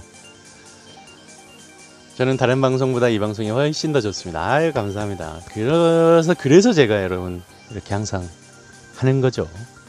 방송. 안 그랬으면 저는 지금 같은 저의 상황이었으면 방송을 할 수도 없는 상황이에요. 사실 어떻게 보면 방송을 제가 안 했더라면 새로운 일자리 찾아 나서야지, 지금 상황이면. 근데 이제 부담이 그나마 좀 덜한 거죠. 다행히 여러분들이 이렇게 좋아해 주시고, 또 유튜브 광고도 봐주시고, 물론 뭐 풍족하진 않아요. 굉장히 빠듯하고, 기존에 제가 저의 수입에 비해서는 거의 반 이상이 훅 날아가는 거긴 하지만, 뭐 먹고 배는 굶지는 않으니까 최소한. 물론 뭐 빠듯하고 막 힘든 건 사실이어도 배는 굶진 않으니까 좀 더 제가 이 방송에 더 투자하고 하면서 다른 거를 조금 더 여유롭게 찾아볼 수 있는 그런 상황인 것 같아서 참 다행스럽게 생각하고 있고, 항상 감사하게 생각하고 있습니다. 예, 연하님 들어가세요. 잘 자요. 여왕님이 BJ만 하지 말고 다른 직업 찾아보라고 닥달하진 않으십니까? 아니, 그렇진 않으세요. 물론 걱정은 하시죠. 걱정은 하시지만 항상 저를 믿어주셨고, 제가 하는 일에 대해서는 항상 지지를 해주고 계셨죠. 뭐 물론 방송 처음 할 때는 굉장히 싫어하셨었어요. 밤에 잠도 못 자고 방송한다고. 근데 이제 그래도 이제 수입이 조금이나마 이렇게 생기기 시작하니까 그래도 이제 별 말씀 안 하시더라고요. 아이들 키우는데 한 명당 2억은 가지고 있어야 된다는데 괜찮으신가요?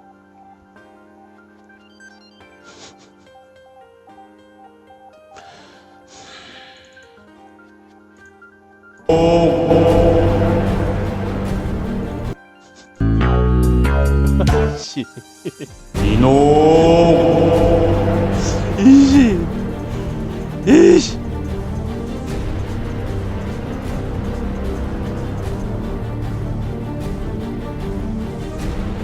내가 애써 긍정적으로 생각하고 있는데 굳이 그렇게 금액을 말해가며 그렇게 속을 후벼파면 내 속이 어떨 것 같으냐, 이놈. 이놈!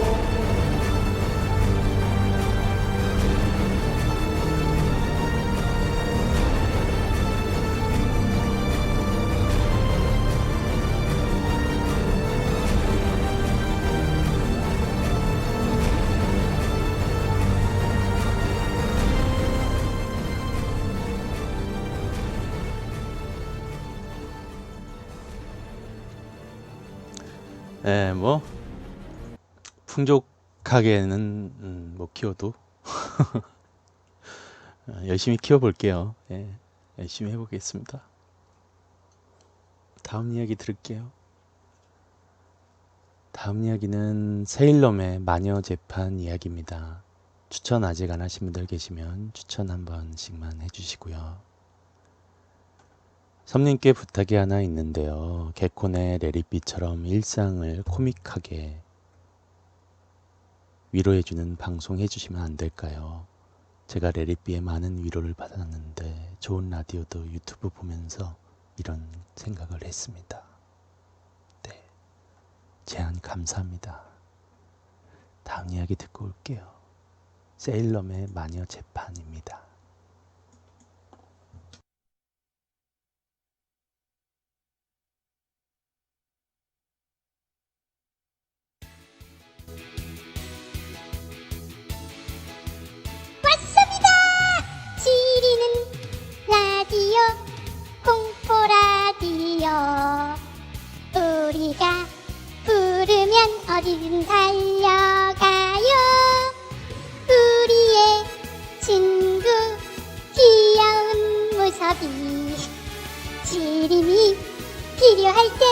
언제든 달려가요.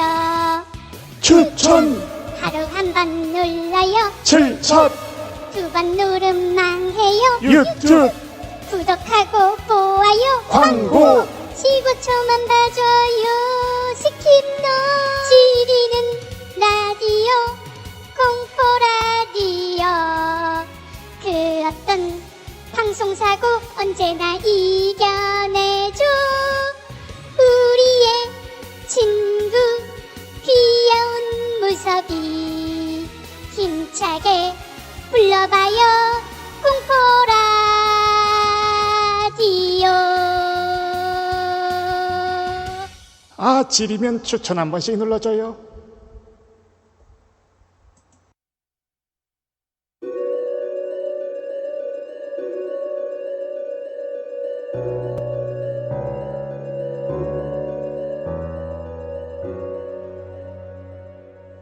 세일럼의 마녀 재판.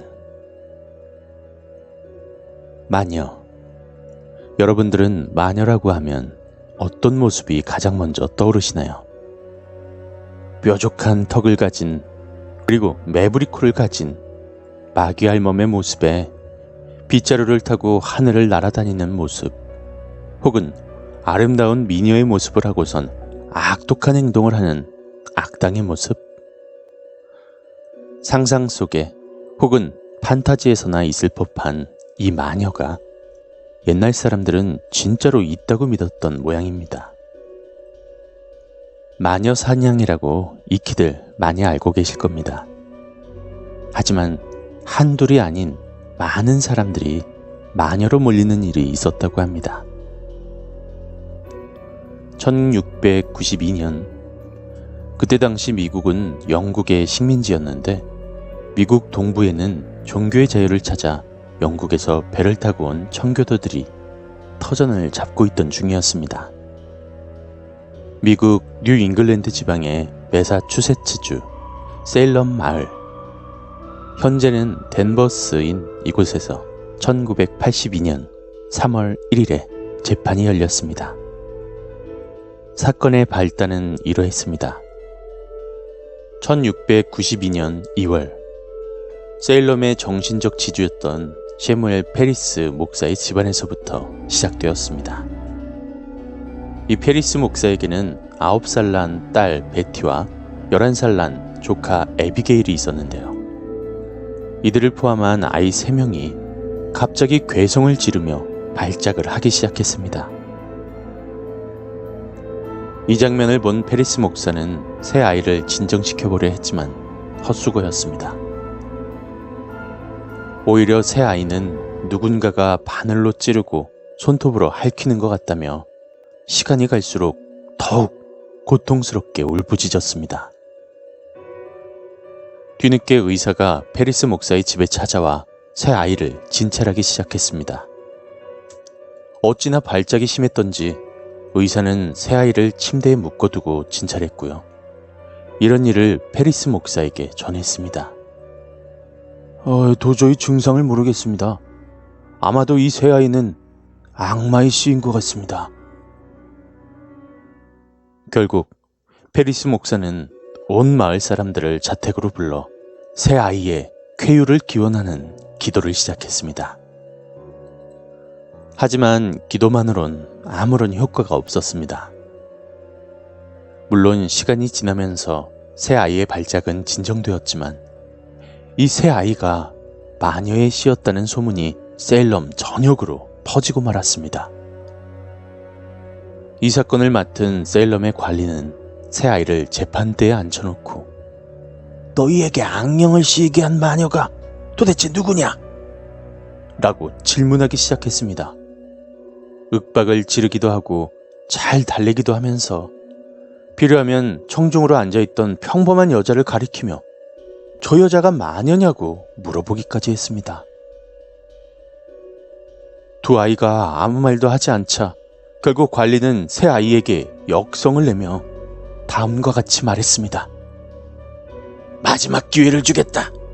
마녀를 지목하지 않으면 너희 셋을 화형시키겠어. 이 말에 놀란 새 아이는 결국 마녀를 지목하고 말았습니다. 먼저 목사의 딸 베티가 지목한 이는 자신의 집에서 하녀 일을 하던 인디언 티투바였고, 또 다른 이는 과거 행실 때문에 사람들에게 배척이 되었던 늙은 할머니인 사라 오스본과 마을의 비룡뱅이였던 사라 굿이었습니다. 결국 티투바와 로라는 영문도 모른 채 마녀로 몰리며 재판장의 모습을 나타내었습니다. 마녀로 지목된 이들은 자신들은 악마도 마녀도 아니라고 말하며 억울함을 호소했지만 시문관은 이들을 마녀로 단정해 감옥에 수감했습니다. 놀라운 것은 이후에도 이 3명의 아이들처럼 발작 증상을 일으키는 아이들이 늘어났다는 것입니다. 그때마다 관리는 아이들에게 마녀를 지목하라고 했고, 관리의 윽박에 이겨내지 못했던 아이들은 정말 아무나 마녀로 지목하기 시작했습니다. 마을 사람들에게 독실한 신앙생활로 존경받던 마사코리와 늙은 할머니인 레베카 너스도 마녀로 지목되었습니다. 대질신문에서 소녀들이 또 발작 증세를 보이자 이들도 감옥에 갇혔습니다. 뒤이어 이들을 변호한 레베카 너스의 2 자매와 마사코리의 남편 자일즈 코리도 체포되었고, 4살밖에 안 된 사라굿의 딸 도카스도 감옥에 갇혔습니다. 그리고 엘리자베스 프록터도 마녀로 지목되었으며, 그녀를 변호하던 남편 존 프록터 또한 악마의 사주를 받은 혐의로 체포되었습니다. 이런 식으로 주민끼리 서로가 서로를 마녀라고 지목하며 세일럼의 마녀 재판은 유행처럼 번져나갔습니다. 이처럼 무려 44명이 악령의 위협을 받았다고 고발하며 5월 말까지 100여 명이 감옥에 갇혔고, 그 범위도 세일럼 빌리지를 넘어서 뉴 잉글랜드 지역 전체로 확산되었습니다. 당시의 뉴 잉글랜드는 1688년 영국에서 명예혁명이 일어나자 제임스 2세가 임명한 총독을 몰아낸 상태였기 때문에 합법적인 재판부를 구성할 수가 없었습니다. 그래서 사라 오스본과 사라 굿의 갓 태어난 딸은 재판도 받지 못한 채 감옥 안에서 죽음을 맞이했습니다. 1692년 5월 중순, 새로 뉴 잉글랜드의 총독으로 부임한 윌리엄 핍스는 부지사인 윌리엄 스타우턴을 재판장으로 하여 세일럼과 보스턴 출신의 7인 재판관으로 특별 재판부를 구성해 심리에 착수했습니다. 재판 결과 이미 1680년에 마녀 혐의로 체포된 바 있는 브리짓 비숍이 유죄로 인정되어 사형이 선고되었고, 6월 10일 교수형이 집행되었습니다. 6월 19일에도 5명이 처형되었고, 8월에 5명, 9월에 8명이 마녀로 몰려 교수형을 당했습니다. 이들뿐만 아니라 당시 80세였던 자일즈 코리는 신문 도중에 무거운 돌에 짓눌리는 고문을 받다가 사망했으며, 3명이 재판 도중 감옥에서 사망했습니다. 재판은 악령에 시달렸다는 소녀들의 증언에만 의존해서 이루어지는 등 매우 공정하지 못하게 이루어졌으며, 청교도 지도층의 부인들까지 마녀로 지목될 정도로 뉴 잉글랜드 전체에 커다란 혼란을 불러왔습니다. 그래서 점차 마녀 재판에 반대하는 여론이 높아졌으며, 목사이자 하버드 대학의 총장이었던 잉크리스 매더는 악령에 관한 양심의 사례들이란 글을 발표해 재판이 빈약한 증거를 근거로 무고한 사람들을 마녀로 몰아가는 잘못을 저지르고 있다고 비판했습니다.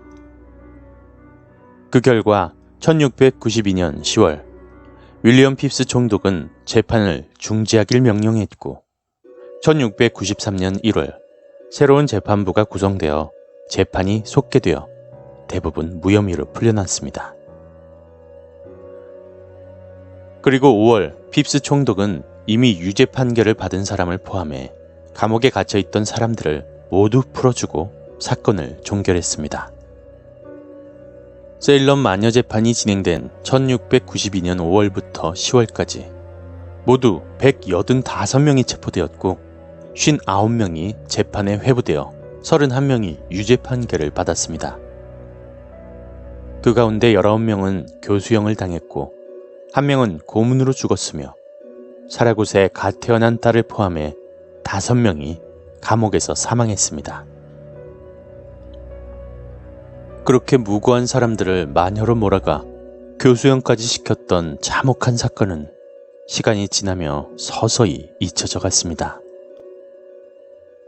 300년이 지난 후 매사추세츠 의학팀은 1692년에 있었던 이 세일럼 마녀 재판의 진상을 조사하기 시작했고 놀라운 결과를 얻게 되었습니다.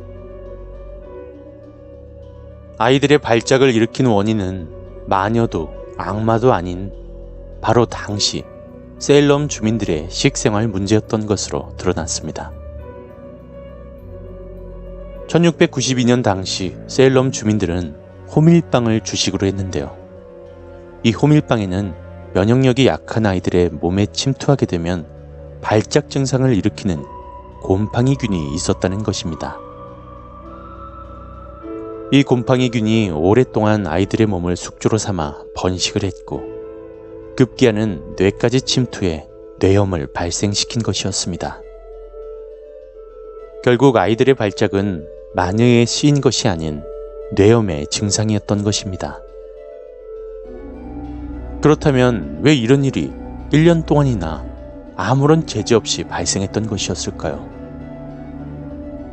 미국의 사학자들은 세일럼의 관리들이 1년 동안이나 아무 죄도 없는 여성들을 마녀로 몰아 재판을 한 이유를 정치와 종교적인 이유라고 말합니다. 세일럼의 관리들은 마녀 사냥을 통해서 세일럼의 결속력을 다지고 더 나아가 자신들의 기득권을 더욱 확고하게 하고 싶었던 것이었죠. 1992년 매사추세츠주는 300년 전 자신의 고장에서 있었던 이 참혹한 사건과 억울하게 죽은 희생자들의 넋을 기리기 위해 세일럼의 세일럼 마녀 재판 박물관을 만들어 현재까지 운영 중이라고 합니다.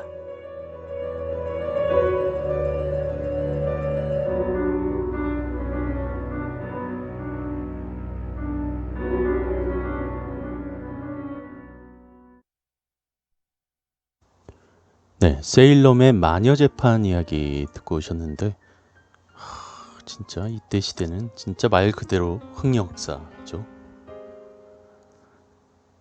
말 그대로 그냥 마음에 안 들면 마녀 사냥한 거네요. 그러니까요. 제가 전에도 제 방송에서도 마녀 사냥에 대해서 잠깐 다룬 적이 있었는데 뭐 밑도 끝도 없어요. 그냥 마녀다 그러면 마녀예요. 그냥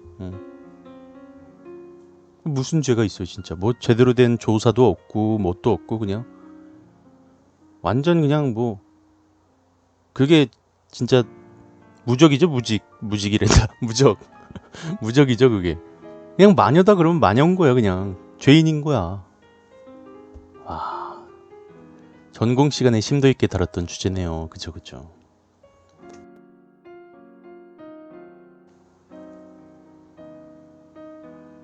그러니까 아이들은 그냥 그 호밀빵에 대한 그 식생활 문제로 그렇게 된 건데 무식이 죄입니다. 그러니까요. 낭만의 정령님 어서 오세요. 예전에도 아썸님 인류의 흑역사 마녀사냥이란 제목으로 마녀사냥에 대해서 다루셨었죠. 지금도 유튜브에서 찾아볼 수 있습니다. 아이 고맙습니다. 예, 유튜브에도 있습니다.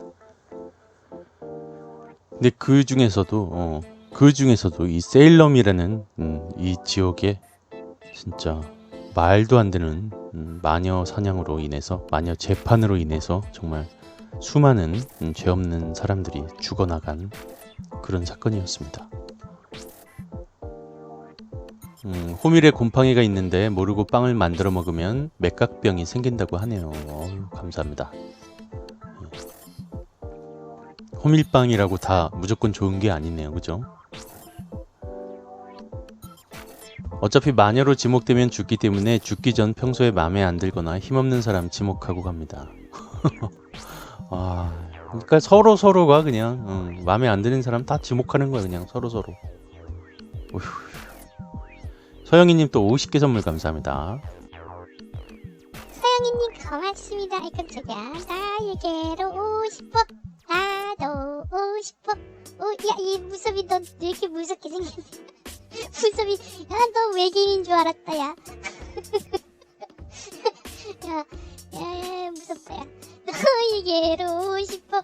나도 오고 싶어. 오고 싶어. 100% 우리 지금 만나. 당장 만나. 서영이님 감사합니다. 아이, 그리고 리엘님. 별풍선 4개 선물 고맙습니다. 꿀잼 방송? 데뷔나 시켜주시죠.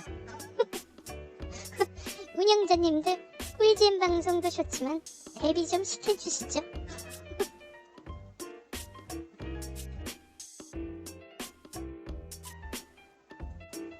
한이발님 어서오세요.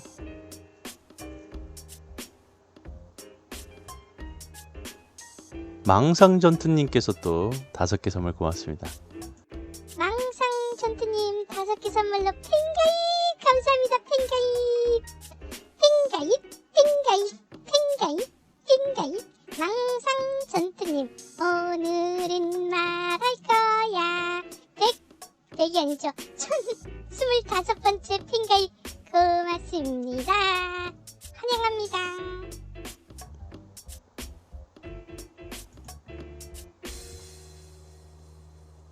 너에게로 50보 저 노래 녹음하신 거죠? 아니요. 이거 왜 이걸 껐냐?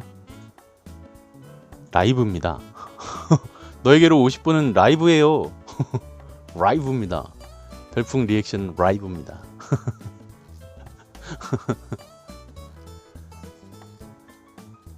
모닉스님 혹시나 지금 계신가요? 혹시 나가셨나? 너무 마음 쓰지 마세요. 제가 그냥 재미삼아 한 거니까. 아, 내가 손님을 너무 마음 아프게 해드렸나? 이렇게 너무 마음 쓰지 마세요. 괜찮습니다.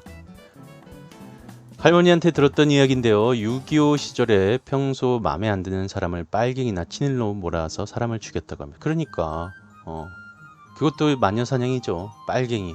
그렇죠, 맞아. 우리나라에는 빨갱이라는 마녀사냥이 있었죠. 그냥 마음에 안 들면 빨갱이고 좀만 자기랑 사상이 다르면 빨갱이로 몰아붙여서 죽이는 일들이 많았죠. 자, 세상 어느 곳이나 흑역사들이 있는데 진짜 인간의 존엄성을 그렇게 무참하게 짓밟는 그런 사건들이었습니다. 네, 그 존엄성을 너무나 이제 지금은 많이 좋아졌죠. 그래도 많이 이제 좋아지긴 했는데 요게 범죄자들까지 막 또 인권 문제 뭐 해가지고 난 적당히 했으면 좋겠어. 범죄자들의 인권을 오히려 일반 사람보다 더 챙겨. 너무 챙겨. 과하게. 그건 좀 아니지 않나 싶은데요. 보닉스님 또 50개 선물 감사합니다. 보닉스님 너에게로 50% 감사합니다. 사제의 별풍선이라고. 너에게로 50% 나도 50% 100% 우리 지금 만나 당장 만나. 감사합니다 모닉스님.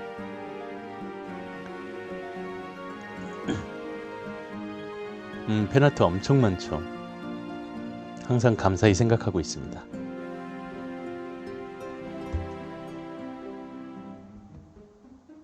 이미 인간이길 포기한 사람들한테 인권이라니. 그러니까 나는 다른 거는 둘째쳐도 뭐 그걸 다 좋다 이거야. 얼굴 가려주고 뭐 다 좋다 이거야. 근데 왜 교도소가 왜 그렇게 좋은 거야? 난 그게 제일 마음에 안 들어요. 교도소가 왜 좋아? 삼시세끼 완전 배 따시게 먹고 그냥 적당히 살 수 있을 정도로만 먹여야 되는 거 아닌가요? 와, 뭐 지금 배고프고 막 굶어가는 사람이 한둘이 아닌데 교도소가 더 좋아. 오히려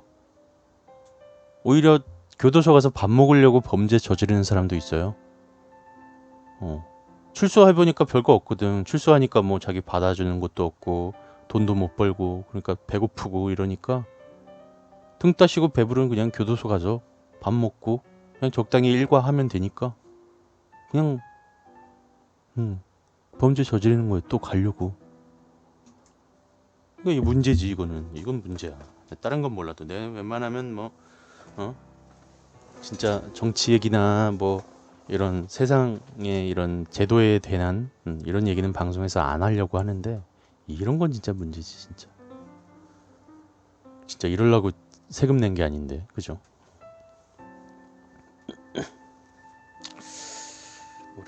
모르겠어. 자, 그러고 보니 마지막 이야기가 추악한 돈의 노예 보험살인 이야기네요.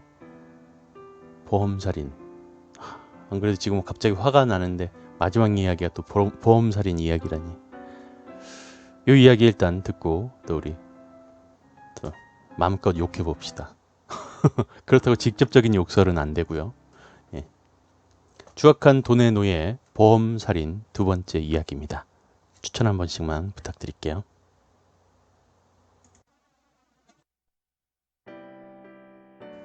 추천송 뭐 할까요? 듣고 싶은 거 있어요?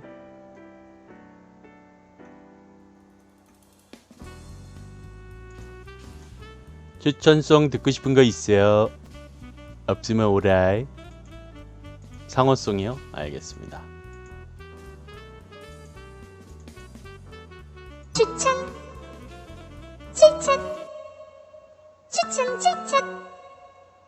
제발 추천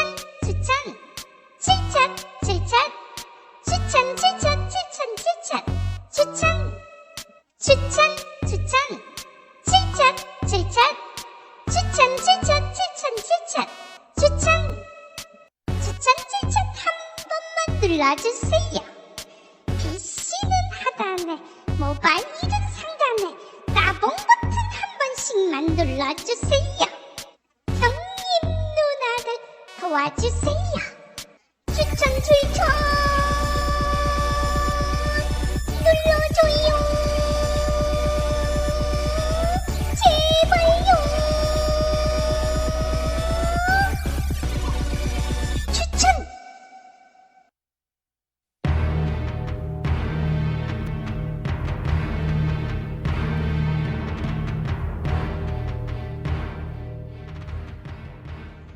추악한 돈의 노예 보험 살인. 지난 시간에 이어 돈 때문에 인간의 도리를 그리고 소중하고 사랑하는 가족을 죽음으로 내몬 추악한 범죄자들의 이야기를 계속하겠습니다. 9살 아들의 죽음. 1999년 8월 24일 새벽, 충남 논산의 전모 씨의 아들이 자고 있던 방에 불이 났습니다. 경찰은 불이 난 방에 특별한 인화물질이 없었고 부검 결과 아들의 기도와 폐에서 그 흐름이 발견되지 않은 점을 수상히 여겼습니다. 경찰의 집중 추궁 끝에 드러난 사실.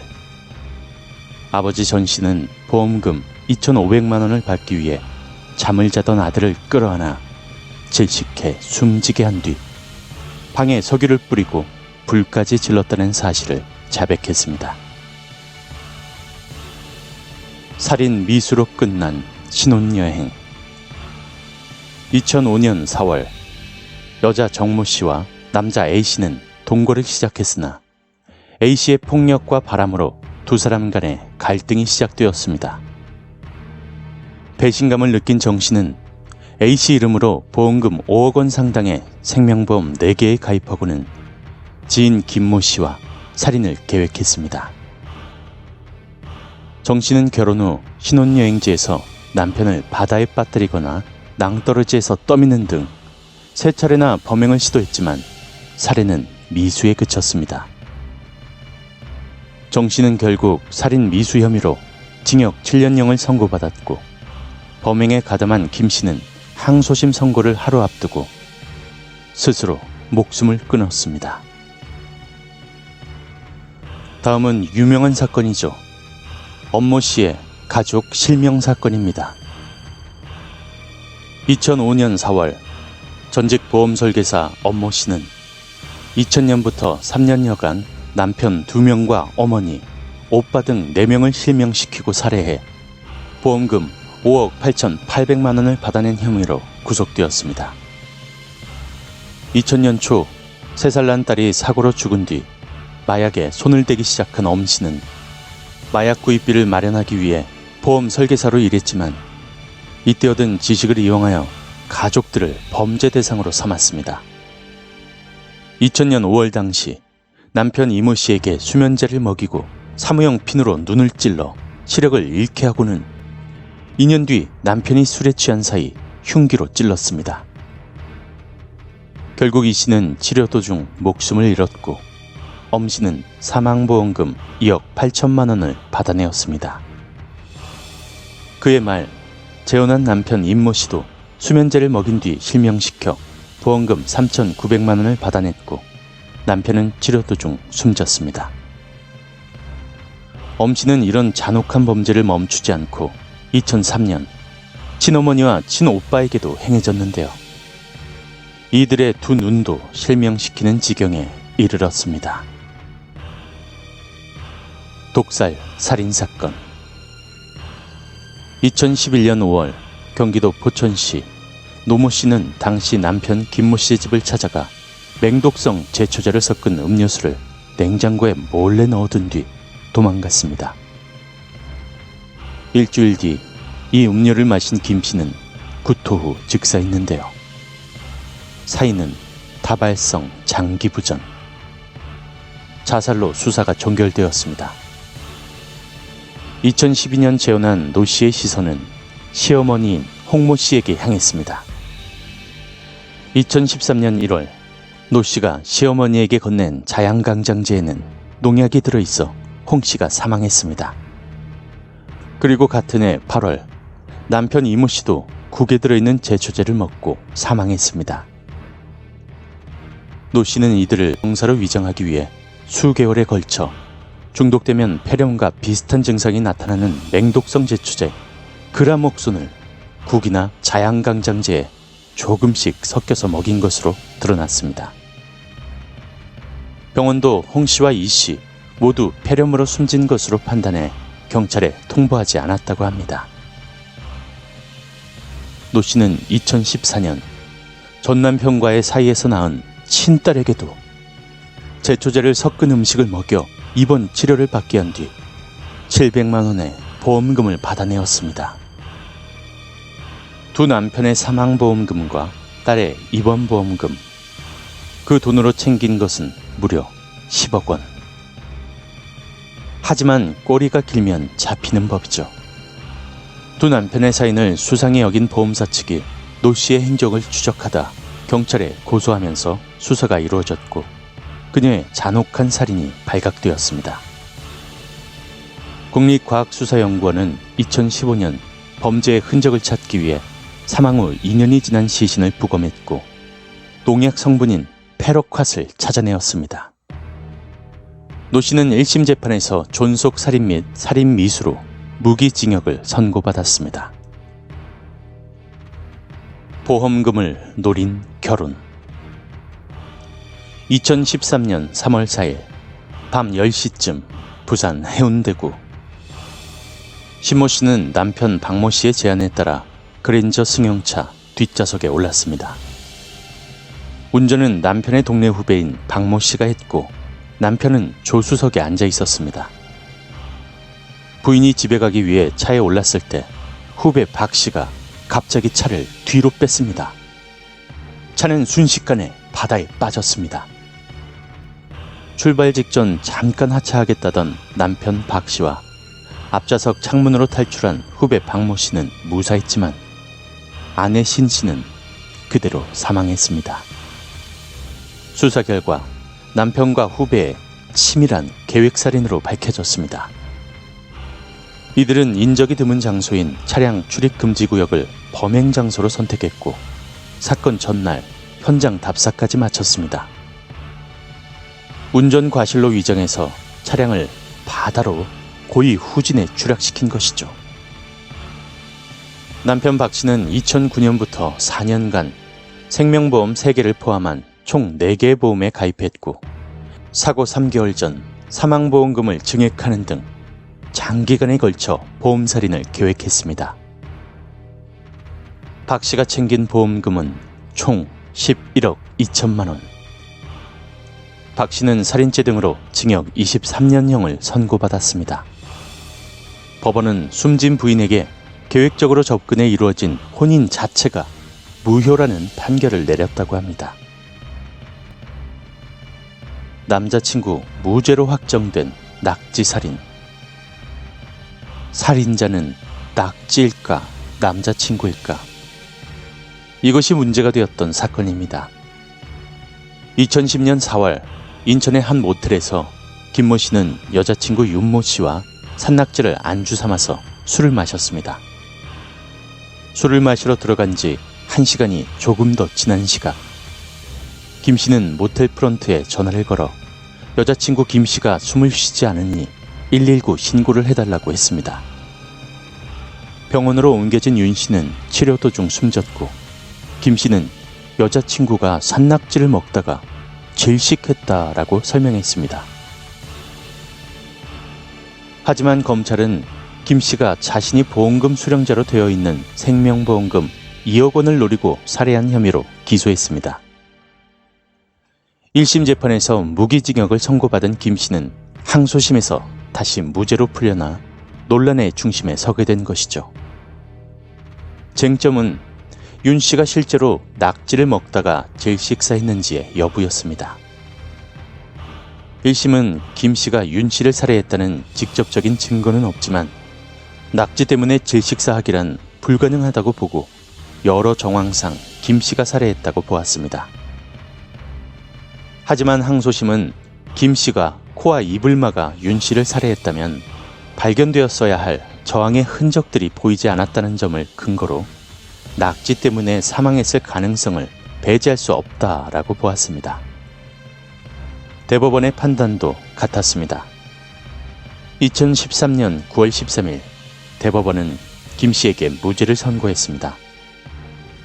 하지만 경찰 초동 수사에서 단순 사고사로 처리되었고 사망 이틀 만에 시신이 화장되는 등 초동 수사가 부실했다는 비난이 쏟아졌습니다. 이처럼 돈을 목적으로 사람을 죽인 보험 살인 사건. 듣기만 해도 어떻게 사람이 이럴 수 있나 싶은 생각이 드는 사건들이죠. 순간 돈에 눈이 멀어 실수를 했다 하더라도 그것은 결코 실수가 아닌 명백한 살인 행위임을 깨달아야 할 것입니다.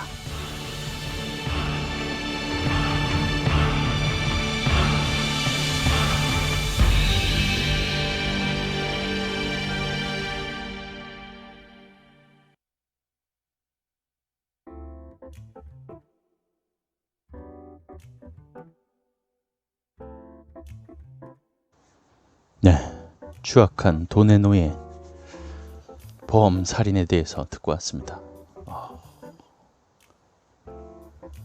진짜 어떻게 이럴 수가 있는지 모르겠습니다. 엄녀인, 그죠? 엄녀인도 그렇고 말이 안 나오네요, 진짜. 계획 결혼도 정말 치가 떨리죠, 그죠? 미리 그걸 다 계획했다는 것 자체가. 별탄다님 어서 와요.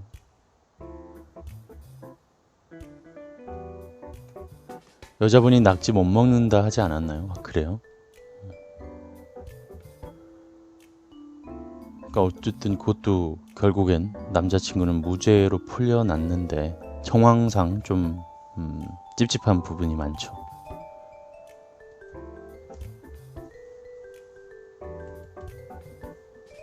인간 쓰레기란 말로밖에 표현이 안 돼서 분노가 치미네요. 그죠. 다른 사람도 아니고 가족도 아닌 남자친구가 여자친구의 보험금 수령자로 돼 있다는 것 자체가 뭔가 찝찝하죠.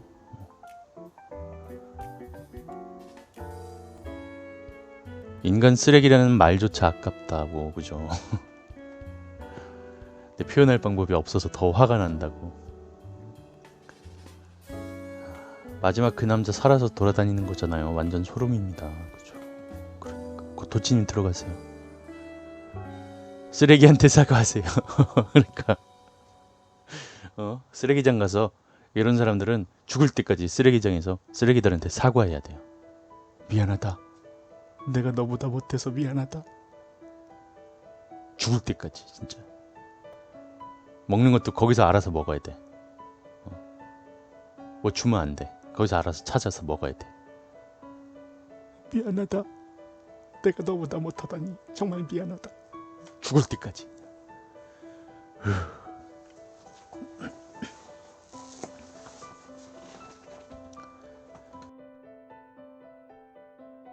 쓰레기장에서 천배를 시켜요. 쓰레기장 천배는 너무 적죠. 죽을 때까지 해야 된다니까. 그냥 무제한으로.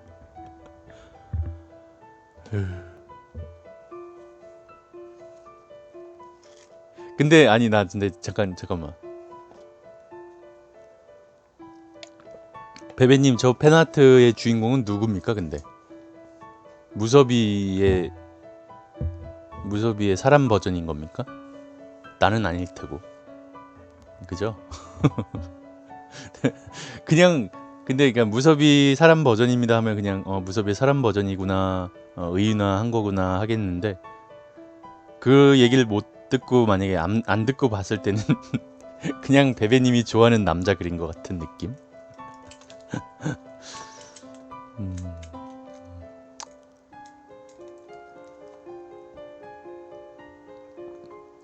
왓썹님은 아프리카 방송하는데 몇 년 동안 했어요? 저 이제 1년 넘었죠? 2015년 4월 달부터 방송 시작했습니다. 그리고 공포 라디오 방송은 이제 딱 거의 이제 1년 한 7월, 6월, 7월쯤에 시작했으니까 1년 조금 넘은 거죠.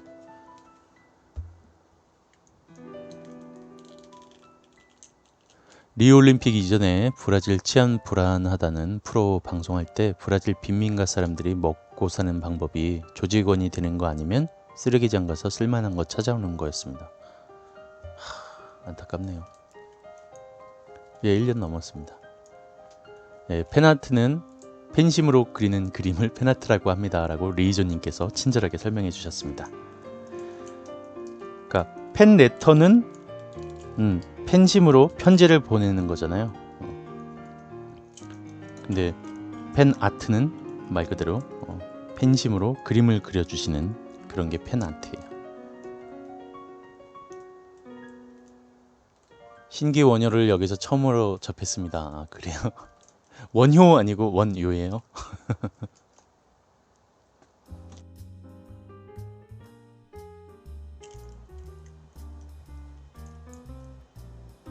왓썹님 실제 몸이 저렇게 무섭이 깔아뭉갤 정도가 되나요? 그게 무슨 말씀이신지?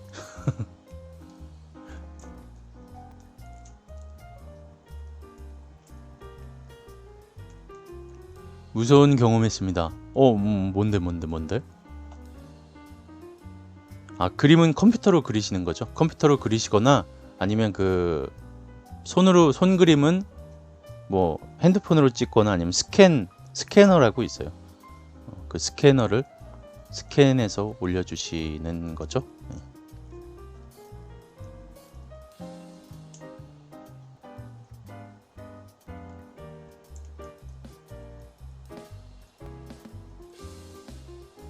베베님은 폰으로 찍어서 비오님도 폰으로 찍어서 올렸다고 합니다.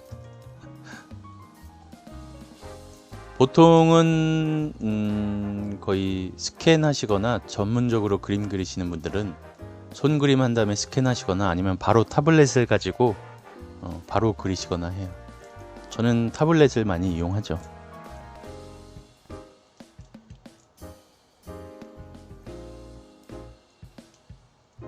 예, 브라질은 빈부격차가 굉장히 심하다고 들었어요. 버스에서 기다리는데 뒤에 어떤 아주머니께서 막 거기 내려가면 안 된다고, 큰일 난다고, 사고 난다고 반복해서 소리치시는데 아주머니가 보시는 곳에 아무것도 없었습니다. 아무도 없는데 막 소리를 지르신 거예요? 아주머니가? 사당역? 나도 사당역 되게 많이 가는데.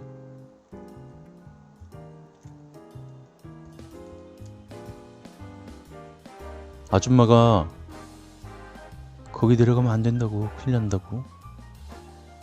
근데 그곳엔 아무도 없었대요. 아주머니가 바라보는 쪽에. 오.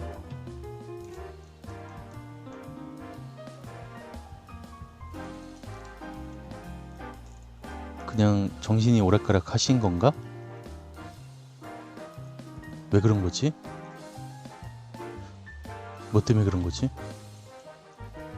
멀쩡한 정신에 그랬으면 진짜 소름인 거고. 아니 그게 아니더라도 무섭죠. 이런 상황 겪으면. 아이한테 하는 말이었어요. 말투가.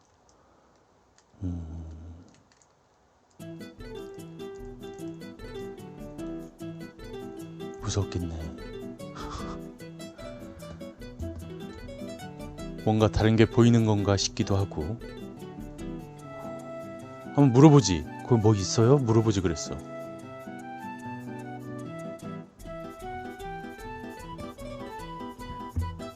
윗집에서 방귀 꼈는데 밑에 집에서 욕했습니다. 소름. 뭐야?